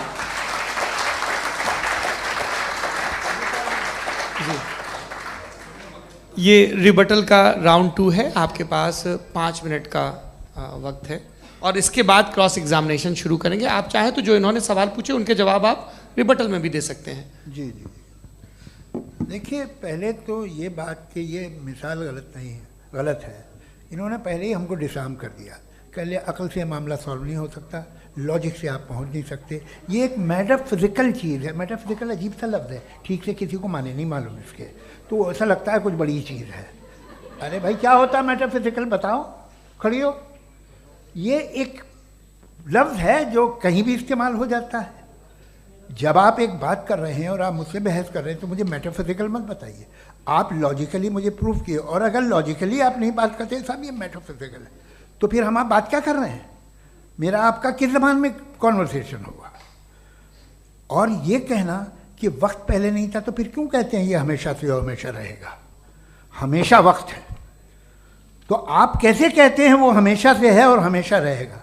हमेशा का मतलब है कोई वक्त, अगर वक्त ही नहीं है तो हमेशा कैसे? बाहर वो रहेगा। अब मैं ये देखता हूँ, आपने कहा ना कि वहाँ रेप ज़्यादा होते हैं, तो हम एक बात देखते हैं कि ये दुनिया जिस पे वो कादर मुतलक है, जिसकी मर्ज़ी के बगैर पत्ता भी नहीं हिलता, ओमनीपोटेंट है, ये दुनिया चल कैसे रही है? और इस दुनिया का हाल क्या है? 45,000 बच्चे जो 10 साल की उम्र से कम थे वो गाजा में मरे। भूख से काला हांडी में बच्चे मरते हैं और डिप्थेरिया से मरते हैं।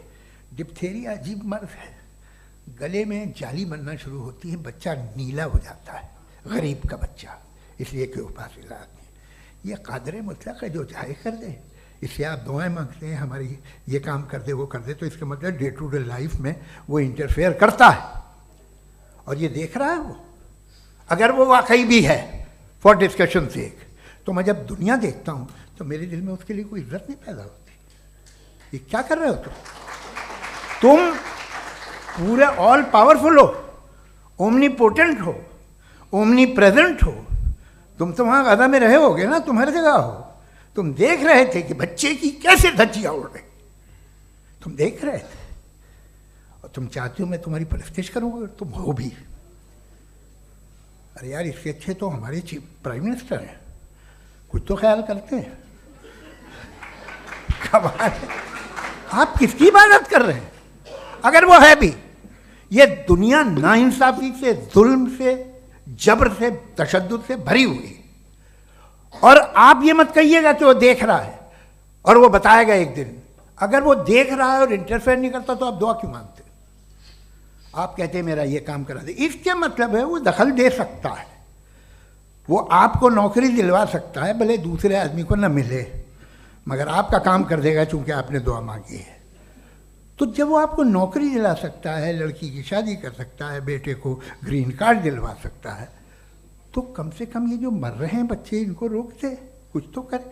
मुझे तो दुनिया में, इस दुनिया का कोई मालिक है, इसका ओमनीपोटेंट कोई रूलर है, और ये दुनिया ऐसी चल रही है। मैं तो चाहूँगा कि भाई ना हो, अगर हो तो बड़ी शर्मिंदगी की बात है। शुक्रिया।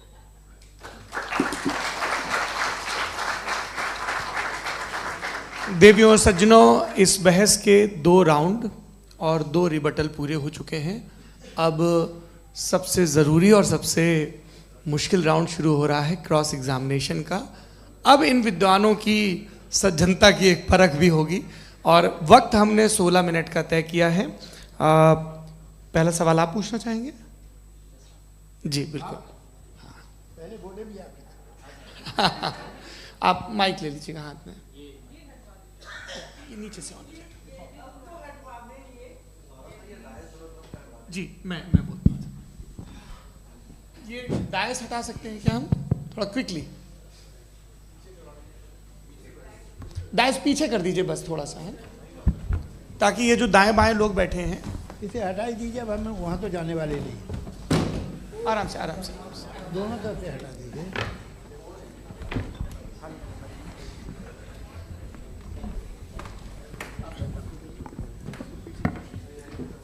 इस बीच आप लोग भी अपने अपने सवाल तैयार कर लें।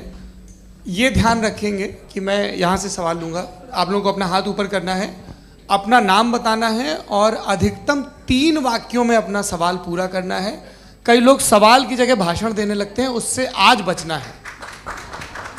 जी मुफ्ती साहब, पहला सवाल आपका, 16 मिनट हैं, हम दोनों लोगों के सवाल लेंगे। जी जी बहुत शुक्रिया। आपकी जो अभी बात हुई बहुत अहम थी, मैं इसको चाहूँगा कि आगे डिस्कस करूँ, लेकिन चूँकि अभी ये वो सेगमेंट है क्रॉस एग्जामिनेशन, तो सबसे पहला सवाल आपसे ये है कि जो मैं इतनी देर से कॉन्टिंजेंसी आर्ग्यूमेंट आपको बता रहा था, ये अकल से ही बता रहा था हजरत, आप ये बताएं कि आप इन्फिनिट रिग्रेस ऑफ कॉजेस को पॉसिबल मानते हैं या नेसेसरी बीइंग के एग्जिस्टेंस को सही समझते हैं? चूंकि 2 ही ऑप्शन हो सकता है, आप ये बताएं।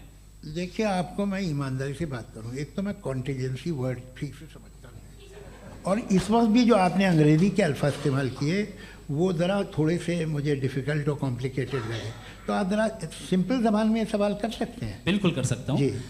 यूनिवर्स की हर चीज़ कॉन्टिंजेंट होने का मतलब ये है कि वो अपने एग्जिस्टेंस में किसी के ऊपर डिपेंडेंट है। जो भी चीज़ डिपेंडेंट होगी वो चीज़ इंडिपेंडेंट नहीं हो सकती, तो उसका कोई ना कोई कॉज होगा। तो अब आप क्या समझते हैं कि ये इन्फिनिट रिग्रेस है, यानी कॉज पर कॉज, कॉज पर कॉज, कॉज पर कॉज, और कभी कोई यानी ये एंडलेसली चलता रहा? क्योंकि अगर ऐसा होगा तो हम तो एग्जिस्टेंस में आते ही नहीं। लॉजिकली ये मुत्तफक अलैह चीज़ है, मुत्तफक अलैह अग्रीड अपॉन। इस पे हमने एग्री किया था कि मुश्किल शब्द आएगा तो अर्थ बताना पड़ेगा। तो इन्फिनिट रिग्रेस तो पॉसिबल नहीं है, तो कहीं ना कहीं आपको रुकना पड़ेगा ऐसे नेसेसरी बीइंग पर। नहीं, कोई ज़रूरत नहीं रुकने की। किसने कहा आप रुकना पड़ेगा? आप रुकते हैं खुदा पे, आप नहीं रुकते। आप कहते हैं वो हमेशा से, जब उस वक्त से है जब वक्त नहीं था। आप कहाँ रुकते हैं कि अब हुआ था वो? आप नहीं कहते। हम क्यों नहीं मान सकते कि यूनिवर्स जो है और बल्कि मल्टीवर्सेस जो है वो हमेशा से हैं, वो बनती हैं, बिगड़ती हैं। एक हमारे यहाँ एक चीज़ है ब्लैक होल, वो समेट लेता है वापस, फिर ब्लास्ट होता है, फिर फैल जाता है। और इसमें हमारी तो खैर कोई औकात ही नहीं है इंसान की। एक छोटे से ज़र्रे पे हम 50-60 साल की उम्र रखते हैं, जो करोड़ों अरबों साल की कायनात है उसमें, और पैदा भी नहायत ही बेहुदा वजह से हुए थे। तो इसमें ये सोचना कि इसकी वजूहात और ये क्यों है, ये डिपेंडेंट है, ये हम देख रहे हैं। क्या मालूम, आप सोचिए कि ये जो फैल रही है कायनात, ये कहाँ फैल रही है, ये कहाँ जा रही है, और ये फैल क्यों रही है? अरे बना ली थी तुमने, रुको भैया, हाँ काफ़ी है। ये फैल क्यों रही है? ये और कौन सी कायनात जिसे मैं दूरबीन से देखता हूँ तो 2 बिलियन लाइट ईयर पे है, उससे मेरा कोई वास्ता ही नहीं है। 2 बिलियन ईयर यानी अगर मैं 80,000 माइल्स पर सेकेंड से चलूँ तो 20 करोड़ साल में वहाँ पहुँच जाऊँगा। इसकी ज़रूरत क्या थी? ये दुनिया, ये कायनात तो इंसान अशरफुल मखलूक़ात के लिए बनाई गई ना। तो ये सब ये टर्म समझ में नहीं आया, इसमें कोई ख़ास समझने वाली बात थी भी नहीं। ये जो अल्टीमेट कहा यह जाता है कि ये जो पूरी यूनिवर्स है, ये जो दुनिया है, ये इंसान के लिए बनाई गई। अच्छा, ये सब इंसान के लिए। क्यों साहब, सही है ना? बिल्कुल, लेकिन इसका ये मतलब नहीं कि किसी चीज के पीछे रीजन आपको नहीं पता तो रीजन नहीं है, इसे कहते हैं नहीं, मुझे नहीं पता, लेकिन मेरी जिम्मेदारी नहीं है। वो बिल्कुल सही कहा था उसने, बर्टन रसल ने, आपने उसे मजाक में टाल दिया कि भाई आप एक दावा कर रहे हैं, मैं क्यों कहूं कि ये गलत है दावा? आप प्रूफ कीजिए, मेरे पे जिम्मेदारी ही नहीं है, मैंने थोड़ी कहा है, आप प्रूफ कीजिए कि ये सही है। आप आर्ग्यूमेंट ऑफ कंटिंजेंसी का जवाब ही नहीं दे रहे हैं। पूछना चाहेंगे? आप सवाल पूछना चाहेंगे मुफ्ती साहब से? क्योंकि ये क्रॉस एग्जामिनेशन का दौर है। आप जैसे पहले बोल रहे थे फेथ को लेके कुछ, मैं ये पूछना चाहूँगा कि खुदा ने जो भी रेवल्यूशन किए हैं, एक मज़हब के नहीं बहुत से मज़हबों में किए हैं, अलग अलग रेवल्यूशन है। कहीं कुछ एक बातें हैं, कॉन्ट्रडिक्शन भी है आपस में, कहीं कुछ आप कर सकते हैं, कहीं कुछ नहीं कर सकते। ऐसा नहीं है कि सबकी कोड ऑफ मॉरल एक है। तो ये किस्सा क्या है? अब आप ये देखिए कि मुझे कभी कभी लगता है कि ये जो फुटबॉल फाइनल होता है, लाखों लोग होते हैं, फिर वो टीवी कवर कर करोड़ों लोग, अगर उसमें खुदा की एक बूमिंग आवाज़ आ जाती, मैं गॉड हूँ, तो सारे लोग अभी सुन लेते और टीवी पे भी सुन लेते, किस्सा ख़त्म होता। ये इतनी राजदारी क्या है कि तुम सामने कुछ तो सबूत दे दो हमें सॉलिड। ये कह रहा साहब ये यूनिवर्स कैसे बनी, इससे मसला क्या हल होगा? मैं पूछूंगा आपसे खुदा कैसे बना? क्यों नहीं पूछूंगा कैसे बना?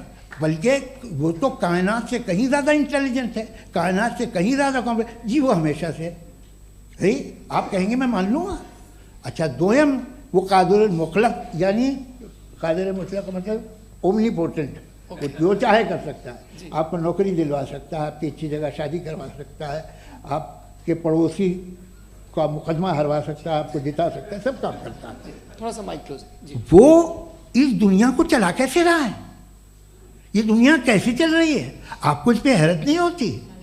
या क़यामत के बाद कभी एक जस्टिस होगा, जब ये बच्चा मर चुका होगा जिसकी धज्जियाँ उड़ गई बम से, इसको इंसाफ मिलेगा तब? अच्छा, अब जवाब दूं? हाँ दीजिए। मैं वही इसीलिए आप ही की तरफ। सबसे पहले आपने रेवलेशन और स्क्रिप्चर्स की बात की, इस पे मैं बात कर सकता हूं लेकिन आज नहीं करूंगा चूंकि वक्त कम है, कभी और इस पे डिस्कस करेंगे। मैं तैयार हूं उस पे भी बात करने के लिए। ये अभी से राउंड 2 की भूमिका तय हो रही है। Does God exist round 2? चूंकि आज गॉड के एग्जिस्टेंस पे बात है तो मैं उसी के रिलेटेड जो है आपके सवालात को एंटरटेन भी करूंगा और मैं भी पूछूंगा।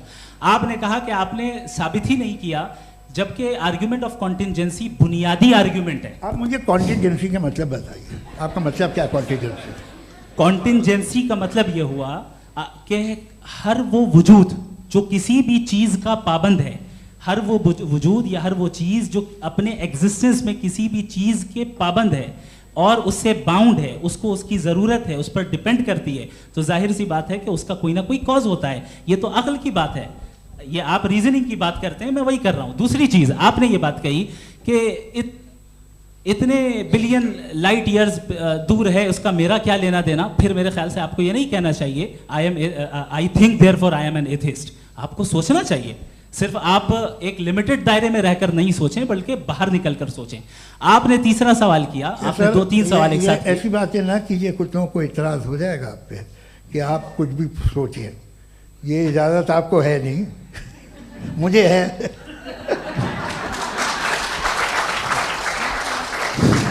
जी, आपने प्रॉब्लम ऑफ इविल के ताल्लुक से सवाल किया और बार बार आप एक लफ्ज रिपीट कर रहे हैं कि ओमनीपोटेंट गॉड है। ऑल पावरफुल गॉड है। यही तो दरअसल समझना है कि गॉड का कॉन्सेप्ट क्या है। प्रॉब्लम ऑफ इविल जो है, प्रॉब्लम ऑफ इविल दर हकीकत दो असम्पशंस पर कायम है। अगर आप इन दो असम्पशंस को समझ जाएं तो ये प्रॉब्लम नहीं रहेगी, आर्ग्यूमेंट आपको समझ में आ जाएगी कि ये कोलैप्स कर जाता है। पॉइंट नंबर 1, यानी जो आपका सबसे पहला फॉल्स असम्पशन है कि गॉड मर्सीफुल है, ओमनीपोटेंट है, दुनिया में जुल्म हो रहा है।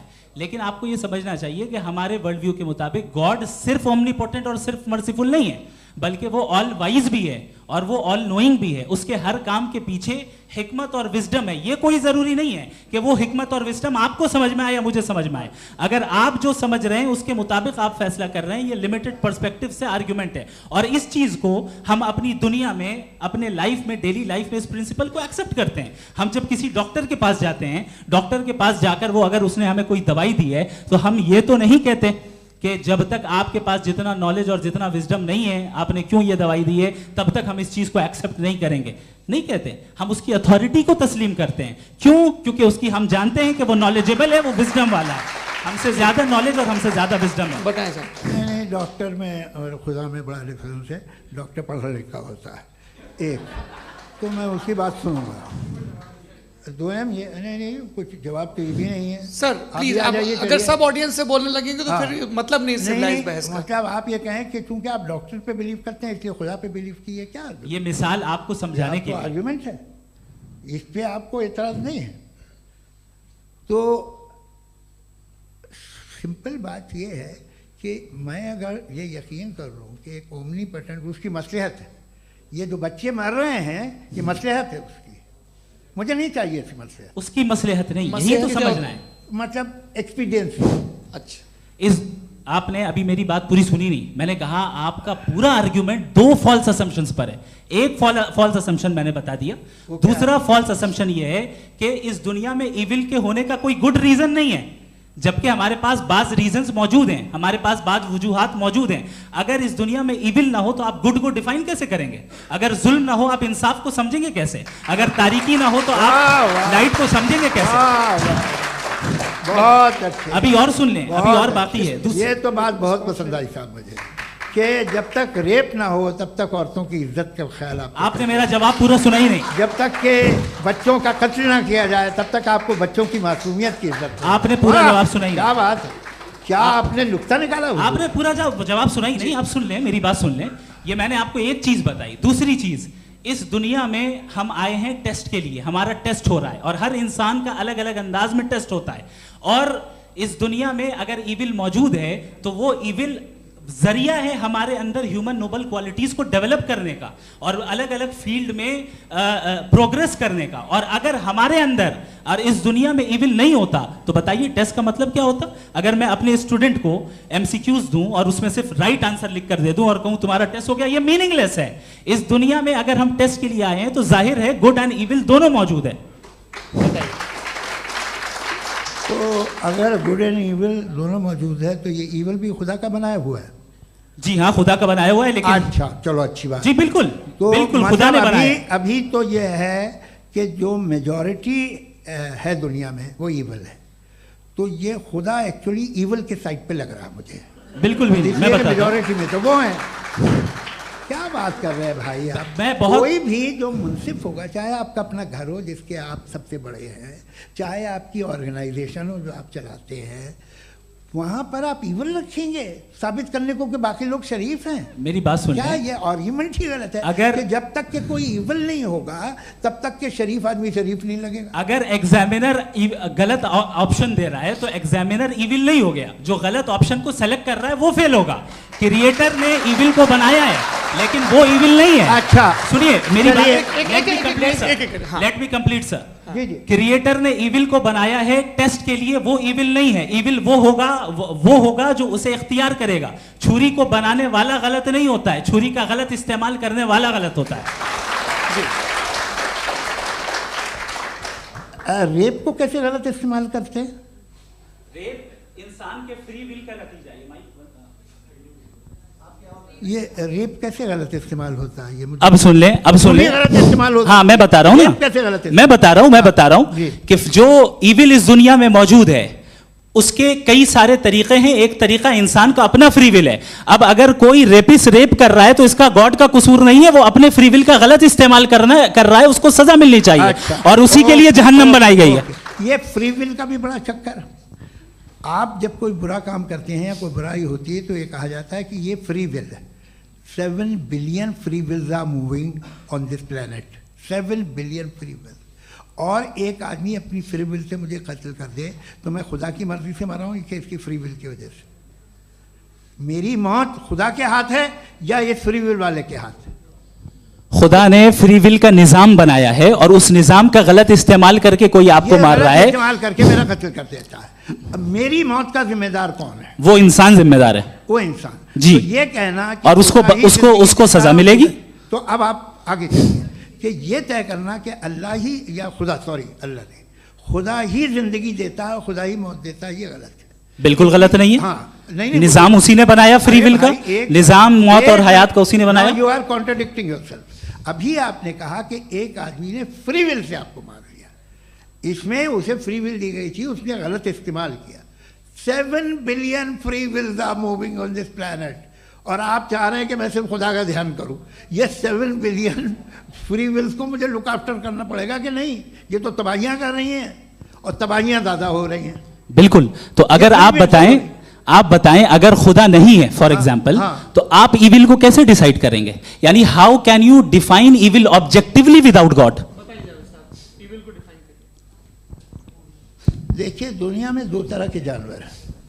एक जो अकेले रहते हैं जंगल में और एक जो ग्रुप्स में रहते हैं। ग्रुप में जो भी रहेगा, चाहे वो आपका फाउंडेशन हो, चाहे कोई क्लब हो, चाहे कोई पॉलिटिकल पार्टी हो, चाहे कोई यूनिट हो, उसमें आपको इंटरैक्ट करने के रूल बनाने पड़ेंगे। यानी लोग तय करेंगे। लोग तय करेंगे। अगर लोगों ने ये तय किया कि किसी का रेप करना सही है, आप जस्टिफाई करेंगे? नहीं, आपका फाउंडेशन तो ये हो गया ना कि लोग ही विल डिसाइड करेंगे। नहीं, अरे दुनिया में ऐसे ग्रुप्स हैं जो रेप को जायज़ मानते हैं सर्टेन हालात में। मैं डिटेल में नहीं जानूंगा, आप भी जानते हैं। ये जो आईसिस वाले थे, इन्होंने क्या किया था, तो उन्होंने क्या किया उसका खुदा से कोई ताल्लुक नहीं है सर। मैंने सिंपल सवाल किया कि इविल को आप डिफाइन करते कैसे हैं? आइए वापस आइए जी। आप साथ में तभी रह सकते हैं जब कुछ आप ऐसे उसूल डेवलप करें जिसमें हर एक का बेसिक तहफ़्फ़ुज़, हर एक का बेसिक राइट हो और हर एक को कोई आराम मिले।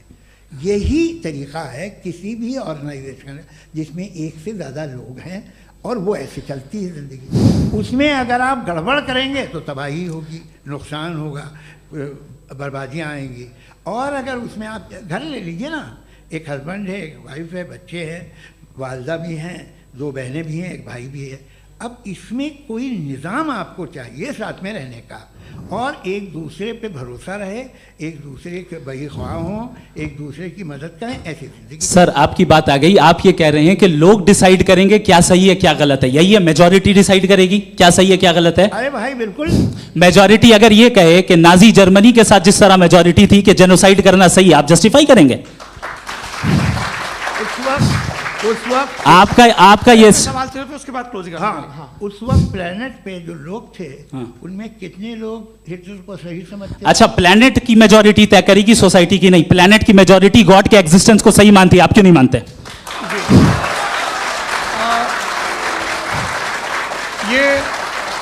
हेलो ये क्रॉस क्वेश्चन का राउंड यहाँ पर समाप्त होता है। और ये बड़ा अच्छा है कि इस तरह से फ्रेगमेंट कर दिया गया है ताकि जो मरकरी ऊपर जा रहा है नीचे जवाब दे दूं। जी। प्लेनेट की ज़्यादातर मेजॉरिटी कुछ दूसरे मजहबों के खुदा को मानती है। आप उन्हें क्यों नहीं? आप तो मेजॉरिटी की बात कर रहे हैं। अच्छा, ये क्लोजिंग आप ये कह रहे हैं इविल और गुड को डिसाइड मेजॉरिटी करेगी। मेजॉरिटी जो कर दे वो सही हो जाएगा। क्लोजिंग इसको जैसा आप ही लोगों ने तय किया है उसी फॉर्मेट को फॉलो कर लेते हैं। हाँ भाई, मैंने तो भले लोगों पे एतबार किया और तब मॉडरेशन तय किया। जी, आपके पास 5 मिनट का वक्त है, क्लोजिंग आर्ग्यूमेंट है, उसके बाद हम ऑडियंस से क्वेश्चन आंसर लेंगे जावेद साहब के क्लोजिंग आर्ग्यूमेंट के बाद। ओके, बहुत शुक्रिया जी। हमारा जो टॉपिक है डज गॉड एग्जिस्ट, मैं इस पे इतने एकेडमिक तैयारी करके आया था, मुझे था कि मैंने सोचा था कि कई सारे मैं आर्ग्यूमेंट्स दूंगा, लेकिन वक्त की भी किल्लत और जावेद साहब बार बार इधर उधर चले जा रहे थे तो उसको भी थोड़ा एंटरटेन करना पड़ गया। डज गॉड एग्जिस्ट पे मैं एक ही आर्ग्यूमेंट दे पाया। आर्ग्यूमेंट्स बहुत हैं और डेफिनेटिव आर्ग्यूमेंट्स हैं, और मेरे आर्ग्यूमेंट को किसी एक राउंड में भी इन्होंने एंटरटेन नहीं किया और रेफ्यूट नहीं किया, एक राउंड में भी नहीं, एक राउंड में भी नहीं, और ना ही अभी आपका क्लोजिंग आर्गुमेंट आएगा, नहीं वो बता देना। Argument of contingency sir. अरे मैं आपसे कई बार कह चुका हूं कंटीजेंसी का मतलब अब मैं कैसे समझाऊं आपको, आपस में हाँ आप और कितने आसानी से समझाऊं मैं, मुझे तो नहीं समझ में आ रहा है। आप अपनी आर्ग्यूमेंट ऑफ कंटीजेंसी उर्दू में बोल सकते हैं।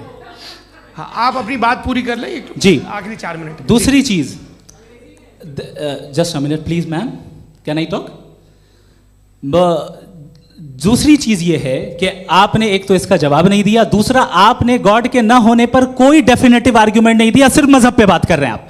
मजहब तो आज हमारा टॉपिक ही नहीं था, आज तो हमारा टॉपिक हो, आप मजहब से ले लेकर आईएस तक चले गए। भाई हमारा क्या ताल्लुक है उससे, वी कंडेम देम, और उसका गॉड से क्या ताल्लुक है। अगर कोई गलत काम कर रहा है, किसी ने किसी को कत्ल किया, किसी ने किसी का रेप किया, उसको सजा मिलनी चाहिए। और आपके पास कोई भी rational strong foundation of morality नहीं है।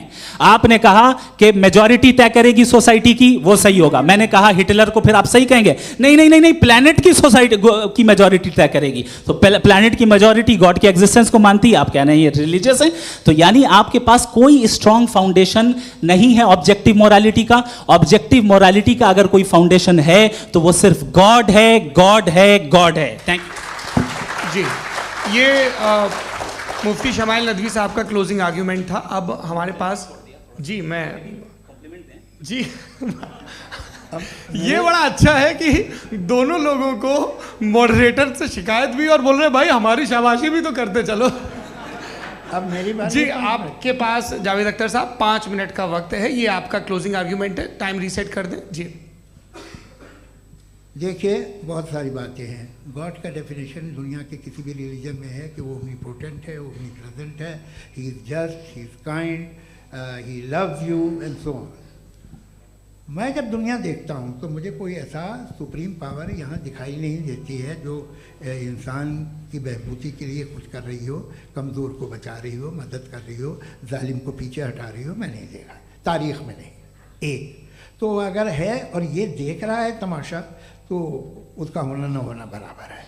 दोयम ये कि ये जो है, जब आप ये कहते हैं कि कायनात जिसकी कंटीजेंसी है, मैं देखिए वो लफ्ज़ इस्तेमाल किया मैं, तो ये कैसे हो सकती है भाई। और फ़ौरन आप सरेंडर कर देते हैं कि जाहिर है कि इसका बनाने वाला तो इससे 10,000 गुना ज़्यादा कॉम्प्लिकेटेड होगा। उस पर आपके होने पे कोई इतराज़ नहीं है। उसे वो टाइमलेस है, वो पहले से था, टाइम तो बहुत बाद में आया। ये सब आप मानने को तैयार है जिसका आपके पास कोई सबूत नहीं, आपके पास कोई रीज़न नहीं है। आपकी तारीख क्या है मज़हब होगी, बिलीफ की, जो खुदाओं का बिलीफ है, ये कॉन्स्टेंटली गलत साबित होता रहा है। मतलब आप कहें कि अरिस्टोटल के ज़माने में तो सब जाहिल थे, वो भी इतने ही यकीन से खुदा पे यकीन रखते थे, जो अब नहीं रहा, ये भी नहीं रहेगा। आप लिख लीजिए, और इसके आसार आपको दुनिया में दिखाई देना शुरू हो चुके हैं। ये बहस क्या आज से 100 साल पहले इस तरह हो सकती थी? यहाँ तक तो आपको हम ले आए हैं। तो सर अरे इनको मदद की ज़रूरत नहीं भाई, ये सेल्फ सफिशिएंट आदमी है, आप क्यों इनकी मदद कर रहे हैं? Sir please. तो ये जो है तमाम बातें अपनी जगह हैं। ये एक पैकेज है। आप अकेले, कोई आदमी ऐसा नहीं जो सिर्फ गॉड को मानता हो, उसके साथ बहुत पैराफर्नेलिया आता है, अलग अलग पैराफर्नेलिया आते हैं। They have always created chaos in the society. मैं तो आपको सीधा ऑफर देता हूँ कि दुनिया में 10 इम्पॉर्टेंट बिलीव्स हैं।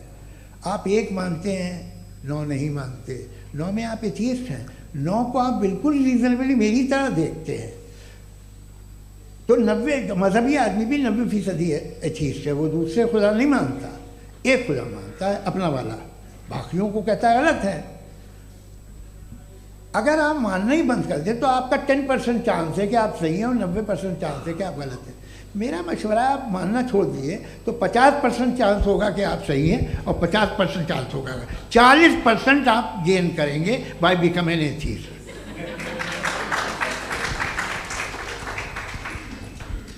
ये एक फरसूदा ख्याल है, ये ख़त्म हो रहा है। हो सकता है मेरी ज़िंदगी में ना हो, लेकिन ये हो जाएगा। जो बातें ये इनको आप मेटाफिज़िकल ये वो ऐसे रिस्पेक्टेबल टर्म दे दिए, ये तो उन लोग के हैं जिन्हें ना फिज़िक्स मालूम थी ना मेटा मालूम था, ये उन्होंने आपको दिए हैं। जी बहुत शुक्रिया आप दोनों लोगों का। और अब इस बातचीत का आखिरी राउंड शुरू होगा, डज गॉड एग्जिस्ट की ये बहस मुफ्ती शमाइल नदवी और जावेद अख्तर साहब के बीच। आप लोग अपने अपने हाथ ऊपर करेंगे, मैं यहाँ से तय करूँगा। और माइक हमारे पास है क्या? एक ही माइक है ऑडियंस के लिए? 2 माइक है, एक इस तरफ एक इस तरफ, ठीक है। तो जी सबसे पहले हमारी सहयोगी हैं मारिया शकील जी, पूछिए सवाल। थोड़ा सा रुकेंगे ताकि कैमरे का फ्रेम आप पर आ जाए, आपकी तो प्रैक्टिस है टीवी की। जी नदवी साहब, मैं खुदा को मानती हूँ, पहले मैं इसी प्रमाइस से शुरू कर रही हूँ और ये बता रही हूँ आपको, मैं मानती हूँ। लेकिन कुछ सवाल हैं जो जावेद साहब ने उठाया, उसका जवाब आपको देना चाहिए। पहला सवाल ये कि गज़ा में सालों से छोटे बच्चे मर रहे हैं, वो उनको अगर खुदा मर्सीफुल है, हम मानते हैं कि अल्लाह ताला में बहुत ताकत है, तो वो बच्चे क्यों मर रहे हैं? दूसरी बात ये कि अगर कंटिजेंसी की जो आप बात करते हैं, पूरे मुस्लिम ममालिक मिल कर के भी उन गज़ा के बच्चों को क्यों नहीं बचा पा रहे हैं? क्योंकि अगर वो चाहते, क्योंकि अल्लाह ताला उन पर हुकूमत करते हैं, सब पर हुकूमत करते हैं, तो वो उनको क्यों नहीं बचा? जी थैंक यू वेरी मच। बहुत अच्छा किया आपने इस चीज़ को जिक्र कर दिया, मैं इसको और अच्छे से एक्सप्लेन करने की कोशिश करता हूँ। देखें, जहाँ तक आपने कहा कि गज़ा के बच्चों को मारा जा रहा है, देखें 2 वर्ल्ड व्यू है, एक एथिस्टिक वर्ल्ड व्यू, एक थीस्टिक वर्ल्ड व्यू है। बच्चे मर रहे हैं दोनों वर्ल्ड व्यू में, लेकिन हमारा वर्ल्ड व्यू कह रहा है कि रिकॉम्पेंस है, ये कह रहे हैं कि उनका मरना बेकार जाने वाला है, कोई उसका रिकॉम्पेंस नहीं है, चूंकि इनके यहाँ आखिरत और अल्लाह का कोई तसव्वुर या गॉड का कोई तसव्वुर नहीं है। आपने ये सवाल किया कि गॉड मर्सीफुल है, क्यों नहीं रोकता? ये मैंने बताया कि ये मिसकंसेप्शन है लोगों के दरमियान कि गॉड को सिर्फ मर्सीफुल और ओमनीपोटेंट समझते हैं। गॉड के सिर्फ यही 2 एट्रीब्यूट्स नहीं हैं, गॉड के कई सारे एट्रीब्यूट्स हैं, उनमें से अल हकीम भी है, उनमें से ऑल वाइज भी है, ऑल नोइंग भी है।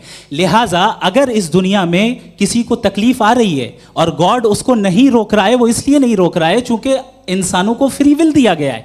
ठीक इसी तरीके से अगर एक डॉक्टर किसी छोटे बच्चे को इंजेक्शन लगा रहा है, उसे तकलीफ पहुंच रही है, उसके लिमिटेड पर्सपेक्टिव के एतबार से ये गलत हो रहा है और डॉक्टर बुरा है। लेकिन जब आप ब्रॉडर पिक्चर को देखेंगी, आपके और हमारे पास सिर्फ एक पिक्सल है, हमें इतना नजर आ रहा है कि गज़ा में कत्ल हो रहा है, लेकिन इसके पीछे कितना रिकॉम्पेंस उनको मिलने वाला है, पूरा पिक्चर गॉड के पास है। तो एक पिक्सल से आप पूरे पिक्चर को कभी भी जज नहीं कर सकती। आप इसमें कुछ जोड़ना चाहेंगे?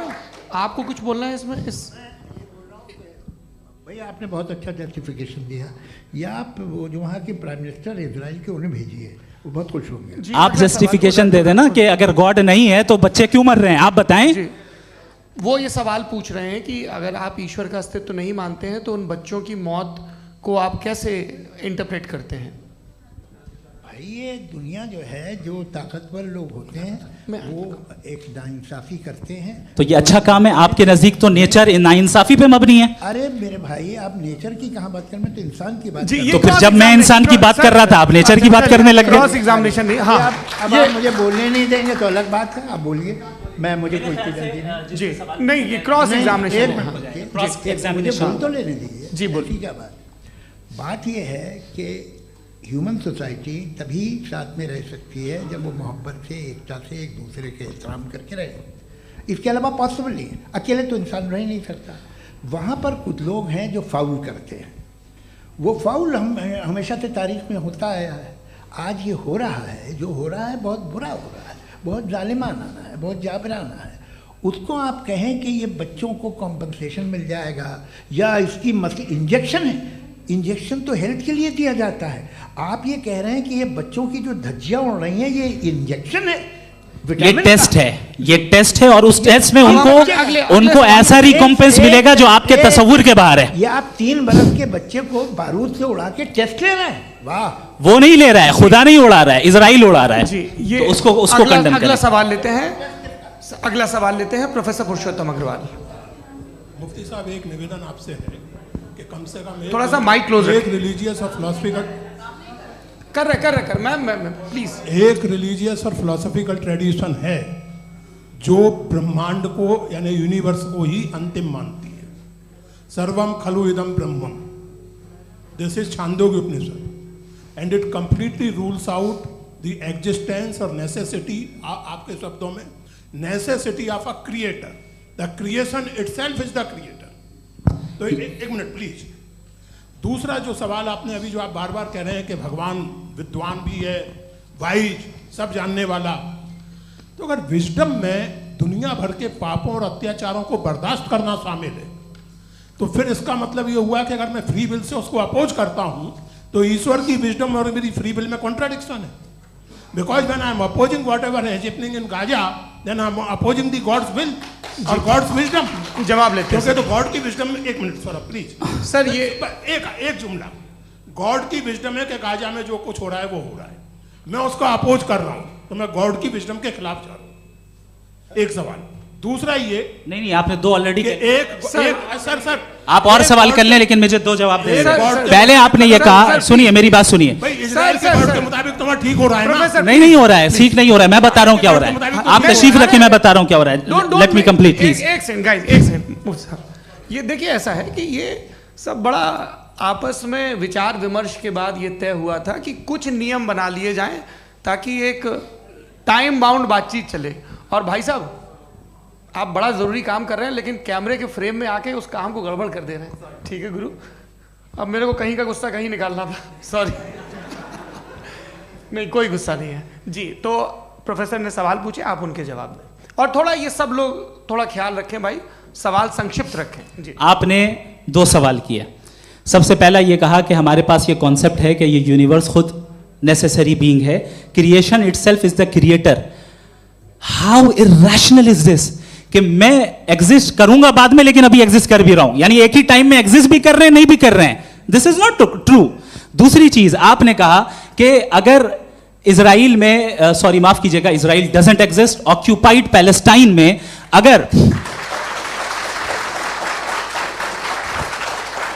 अगर ऑक्यूपाइड पैलेस्टाइन में बच्चों को मारा जा रहा है फ्री विल की वजह से और गॉड नहीं रोक रहा, ये कॉन्ट्रडिक्शन है। ये बताइए कि एक एग्जाम में एक बच्चा गलत आंसर लिख रहा है, सुनिए, एग्जामिनर चाहे तो रोक सकता है, क्यों नहीं रोक रहा है? ये कॉन्ट्रडिक्शन है, ये कॉन्ट्रडिक्शन नहीं है। नहीं सर, ये आपस में जी, ये क्या आपका सवाल?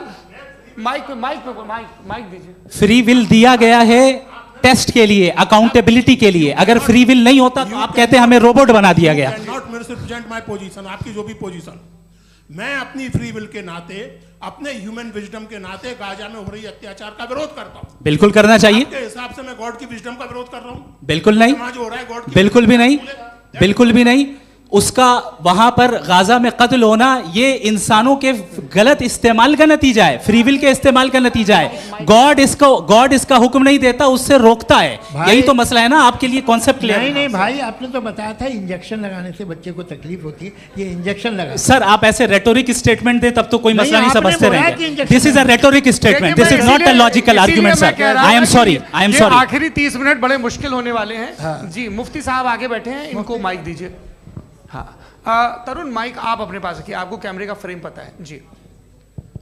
सबसे पहले दोनों को मुबारकबाद। एक सर अपना आप नाम बता दें। आप अमेरिका में शिकागो में रहते हैं, इतना मुझे याद है। बताया आपको, यासिर नदीम अलवाजदी मेरा नाम है। जावेद सर, आपसे एक क्वेश्चन है इन्फिनिट रिग्रेस के ताल्लुक से। एक हाइपोथेटिकल सिनेरियो है, मसलन अगर आप सर माइक थोड़ा सा प्लीज क्लोज रखिए जी।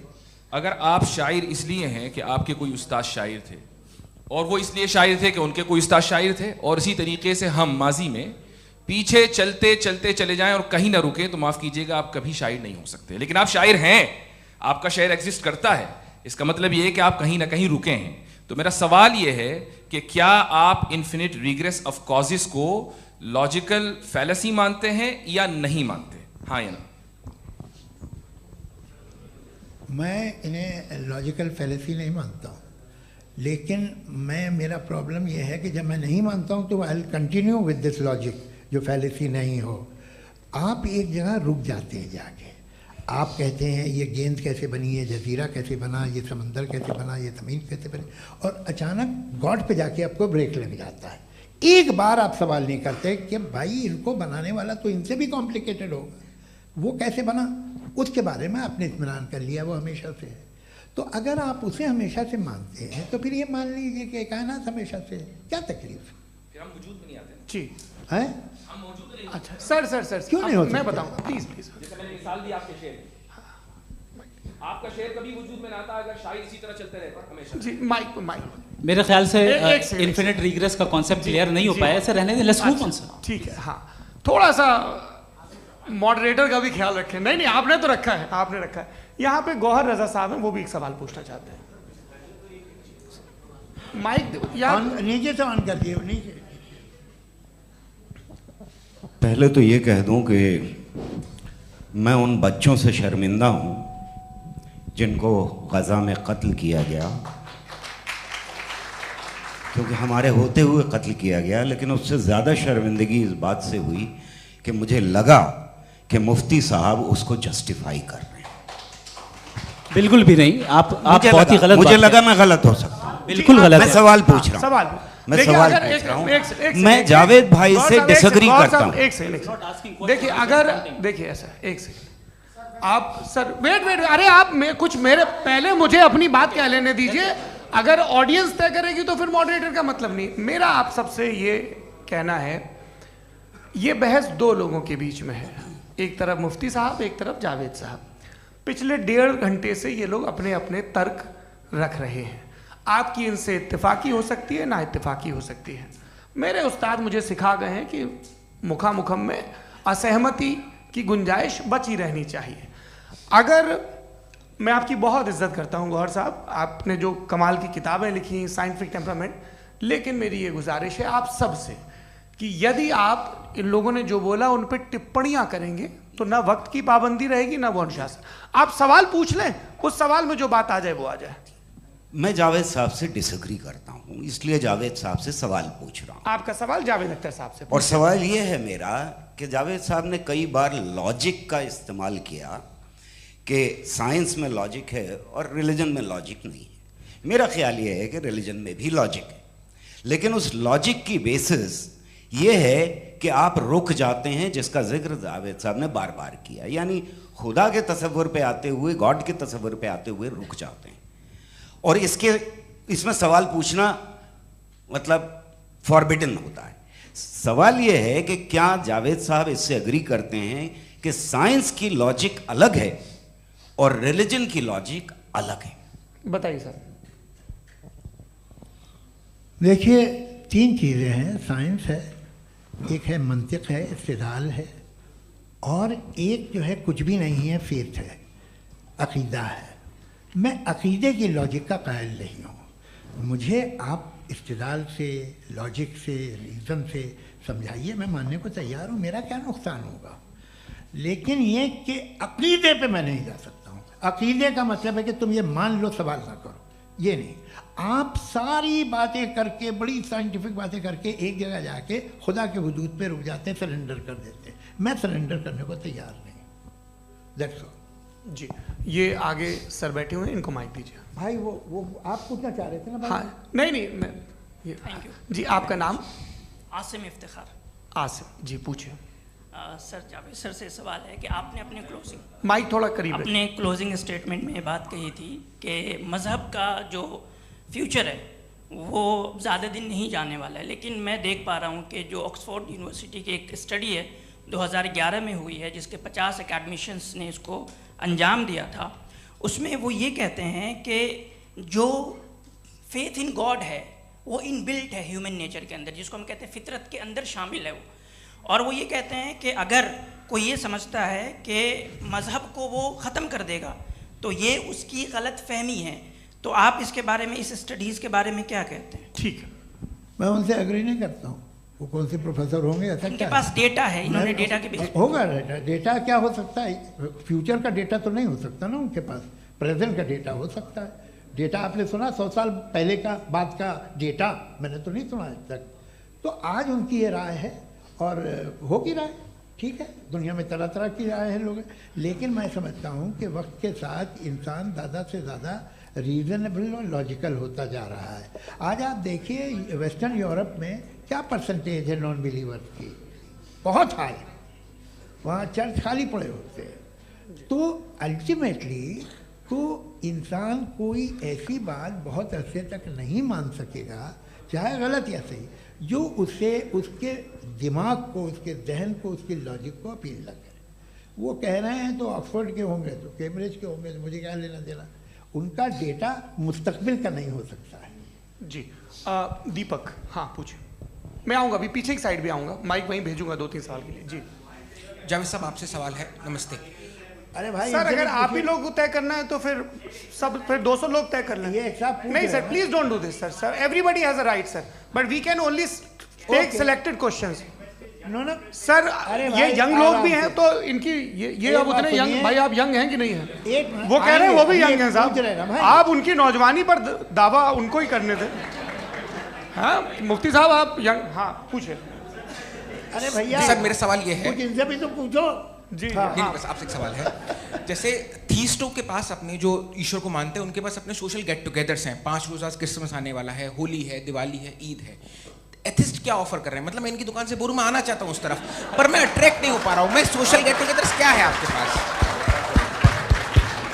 वो ये कह रहे हैं कि जो धार्मिक लोग हैं, अलग अलग धर्म के लोग, उनके उत्सव त्योहार कॉन्ग्रेगेशन बहुत हैं। अब आपको मैं एक सुनाता हूँ, यहाँ हिस्टोरियन भी बैठे हैं, मृदुला जी आप बताइएगा सही है क्या। ये एक कॉन्स्टेंटाइन, एक ग्रीक रोमन बादशाह था जो क्रिश्चियनिटी आने के 400 साल बाद उसने डिसाइड किया कि मैं क्रिश्चियन हो जाऊंगा, मेरी पूरी स्टेट कैंसिल हो जाएगी। उस ज़माने में ऐसे ही होता था, राजा जो धर्म इख्तियार करता था वो जनता भी कर लेती थी, इसलिए कि वो हो गया था बैंकक्रप्ट, और उसे जो मेडिटेरियन कोस्ट के रिच क्रिश्चियन वो थे मर्चेंट, उससे पैसा चाहिए था। तो उसने कहा यार क्रिश्चियन हो जाओ।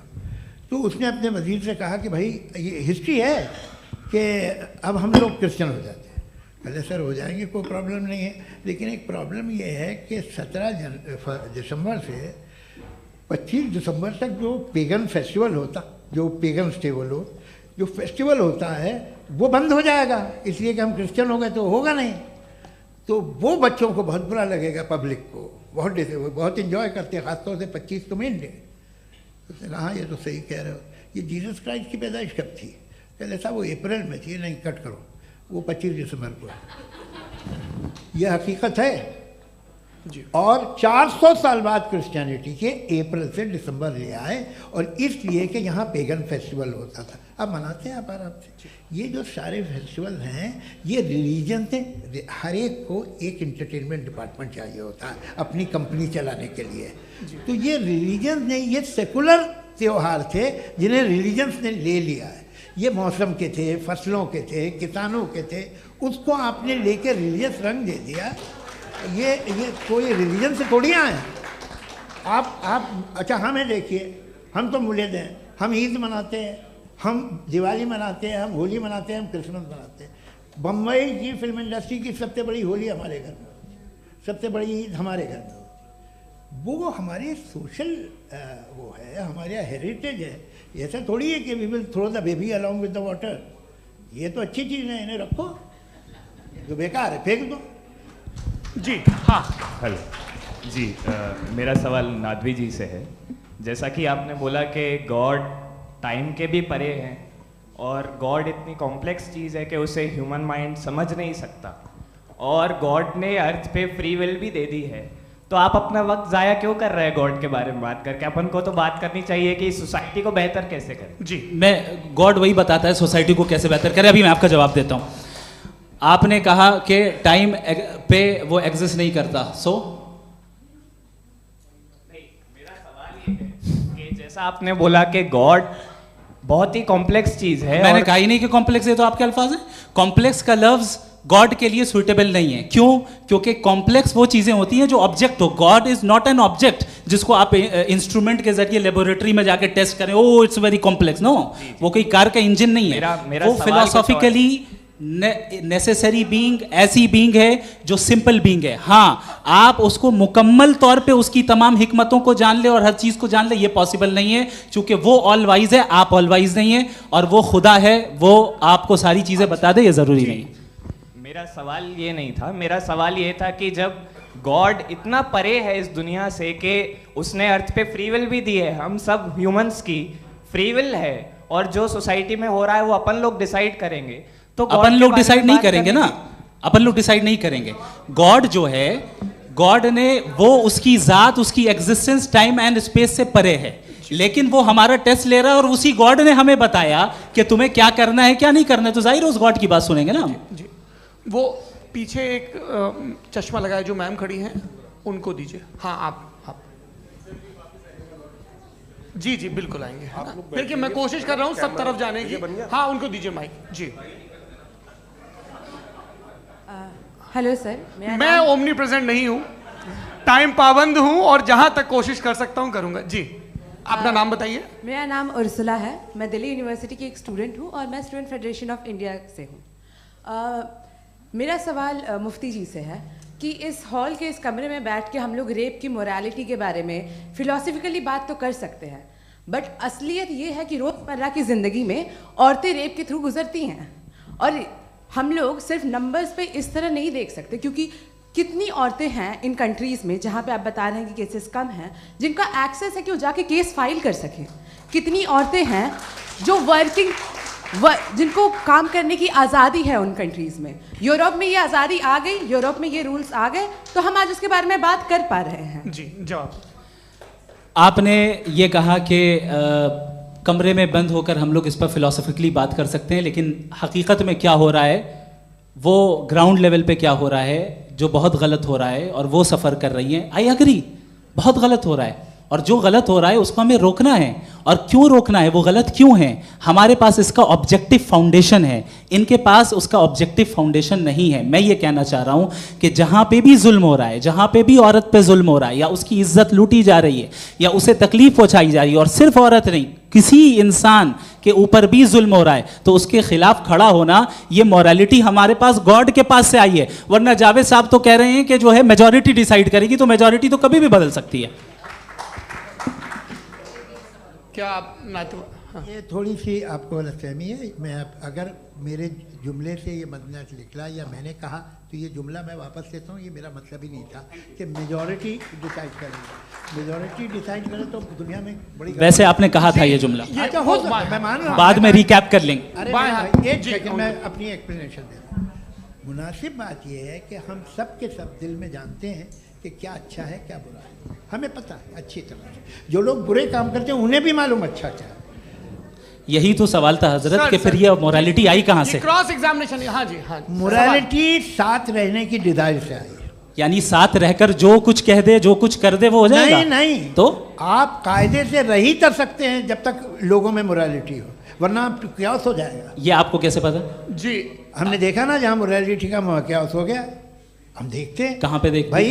तो दुनिया में आप जो कह रहे हैं, आप कहीं पे अगर गलत हो रहा है तो उसको आप गलत देखिए। आप एपिस्टेमोलॉजी की बात कर रहे हैं, मैं ओंटोलॉजी की बात कर रहा हूं। मैं इस बहस के बाद आप दोनों लोगों को चाय पे होस्ट करूंगा, वहां पे क्रॉस एग्जामिनेशन कर लीजिएगा। अभी ऑडियंस का हक मार रहे हैं आप लोग भाई, सर जस्ट लोग हैं आप लोग। और ये भाई ये हाँ, उधर आएंगे, जी सर आएंगे। अच्छा सर, मेरा नाम लईकुर रहमान है और मैं अलीगढ़ मुस्लिम यूनिवर्सिटी का स्टूडेंट हूँ, और जहाँ तक मुझे पता है कि sir you are also product of Aligarh Muslim University. मैं भी उसी चमन का बुलबुल। हाँ सर, तो बड़ी खुशी हुई मुझे जान करके कि मैं आपसे मिलूंगा। सवाल सर, मेरा सवाल यह है, सर सैयद अलैहि रहमा का नज़रिया यह था कि खुदा के वजूद को अक़ल के दायरे में रह कर के तलाश करना, न कि पूरी तौर से उसका इनकार कर देना। Sir, how will you define it? नहीं, तो ये तो आप इन्हें बताइए। ये सवाल आपसे खुदा का वजूद साबित कर रहे हैं, तो सर आपने इनकार कर रखा है, इस वजह से मेरा क्वेश्चन। उन्होंने यही सर सैयद ने यही कहा ना कि अक्ल से आप खुदा के वजूद को साबित नहीं कर सकते, यही कहा ना भाई। वो उन्होंने कहा कर सकते हैं और वो कर दिया गया आज। वो फोन तलाश करना या साबित करना अक्ल से नहीं हो सकता। अरे सवाल तो सुन लीजिए जी। अक्ल से नहीं हो सकता है, यही कहा ना आपने। अक्ल से हो सकता है, अरे वो यही कह रहे हैं भाई, आप बता रहे हो सकता है, वो तो कुछ और। आप अगर सर देखो नौजवान फोन ले लो, वो इतनी कमाल की यूनिवर्सिटी है। अरे भाई दे दो उन्हें जरा, एक मिनट दे दो भाई, मेरी बात सुनो, माइक पे बोलो ताकि जो लाखों लोग देख रहे हैं। माइक दे दो ना। अरे देंगे ना माइक, तुम ठहरो तो।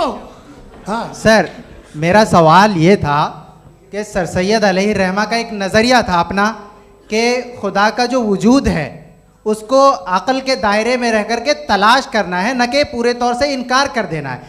ये उनका कॉन्सेप्ट था। लेकिन मेरा सवाल ये है कि आप इसको कैसे डिफाइन करते हैं, एक्सप्लेन कैसे करेंगे, मैं आपसे जानना चाहता हूँ, क्योंकि you are the product of Aligarh Muslim university.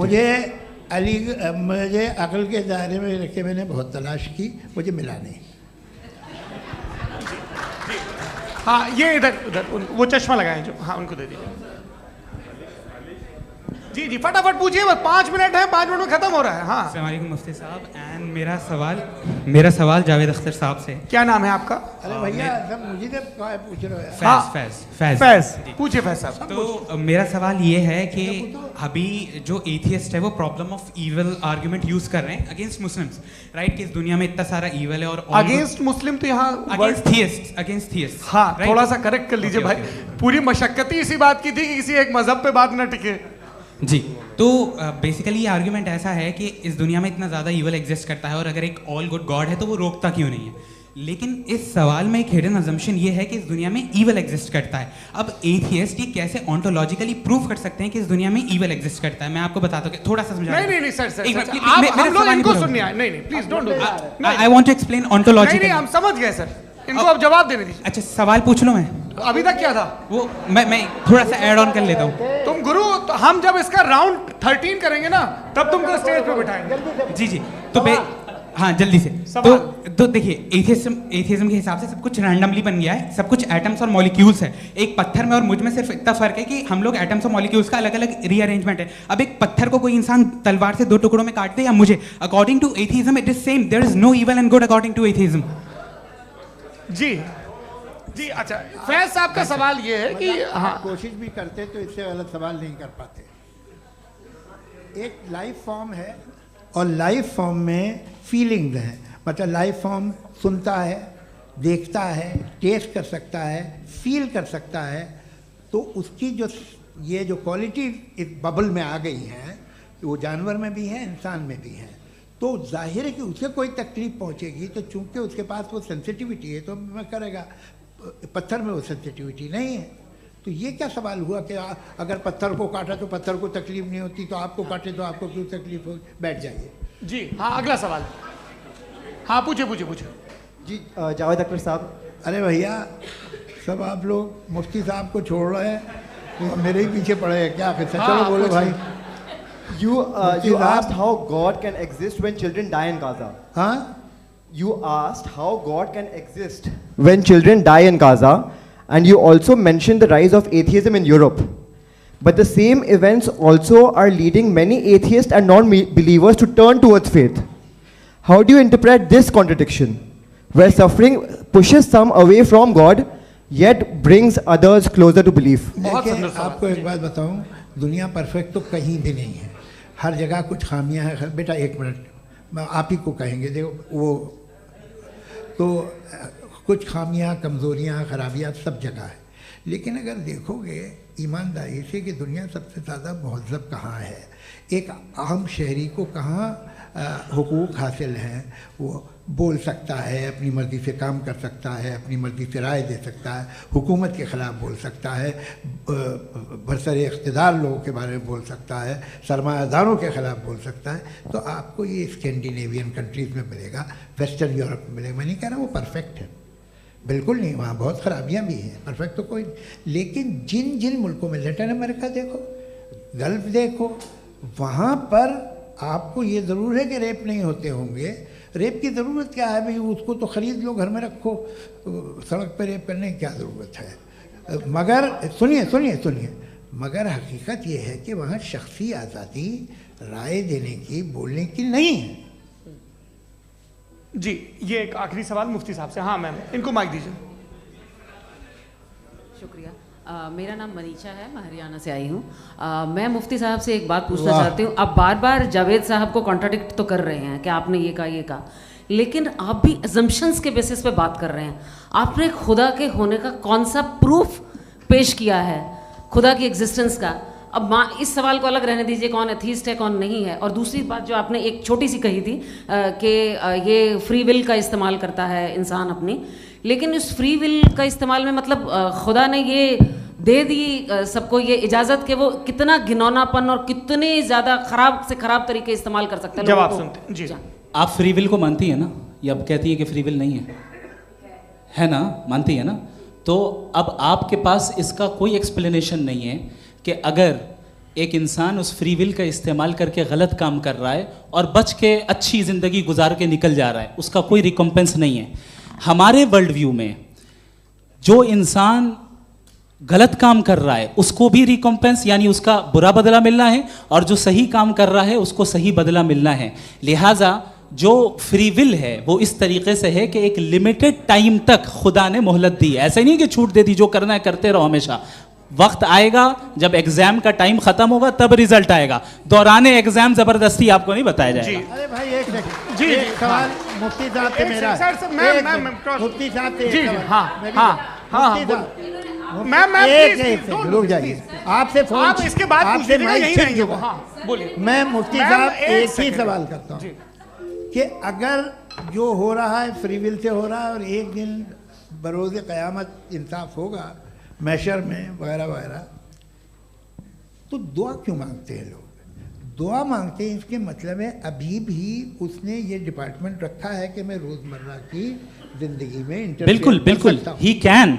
तो तुम कैन हो, तुम मुझे नौकरी दिला देते हो, मेरे बेटे को ग्रीन कार्ड दिला देते हो, और 45,000 बच्चे मरते हो उन्हें रोकते नहीं हो। नहीं तो क्या आप ये कह रहे हैं कि इस दुनिया में जालिमों को कभी पकड़ ही नहीं होती है? अरे जो भी पकड़ होगी वो बच्चे रोते हैं। बिल्कुल, देखिए मैंने अपने ओपनिंग स्टेटमेंट में यही कहा था कि जनाब जावेद साहब सिर्फ इमोशनल आर्गुमेंट देंगे। This is an emotional argument. ये छोटे मोटे इसके पीछे का रीजन मैंने बताया क्या है, इसके पीछे का विजडम क्या है मैंने बताया। मंच से आप लोगों को सज्जनों इसलिए कह रहा हूं ताकि थोड़ा सा आपके कॉन्शियस पे जोर रहे कि आपको ऑर्डर बचा के रखना है। वक्त तय हुआ था, ये वक्त पूरा हुआ, आपने इतने धैर्यपूर्वक सुना, मैं आप सबका बहुत बहुत शुक्रगुजार हूं। यदि इन दोनों विद्वानों की इच्छा होगी तो कभी हम इस बातचीत का राउंड 2, राउंड 3, यही तो देखिए खूबी है इंसान की कि बहस मुबाहसे में वो पड़ा रहता है। आप लोगों ने बड़े धैर्य का परिचय दिया, बहुत बहुत शुक्रिया। इसी के साथ ये बातचीत यहाँ पे समाप्त होती है। आप लोग को मैं एक बात बता दूं, ये सारी बहस हो गई, अब मुफ्ती साहब और बड़े मुफ्ती साहब इन साथ के साथ मैं खाना खाने वाला हूँ।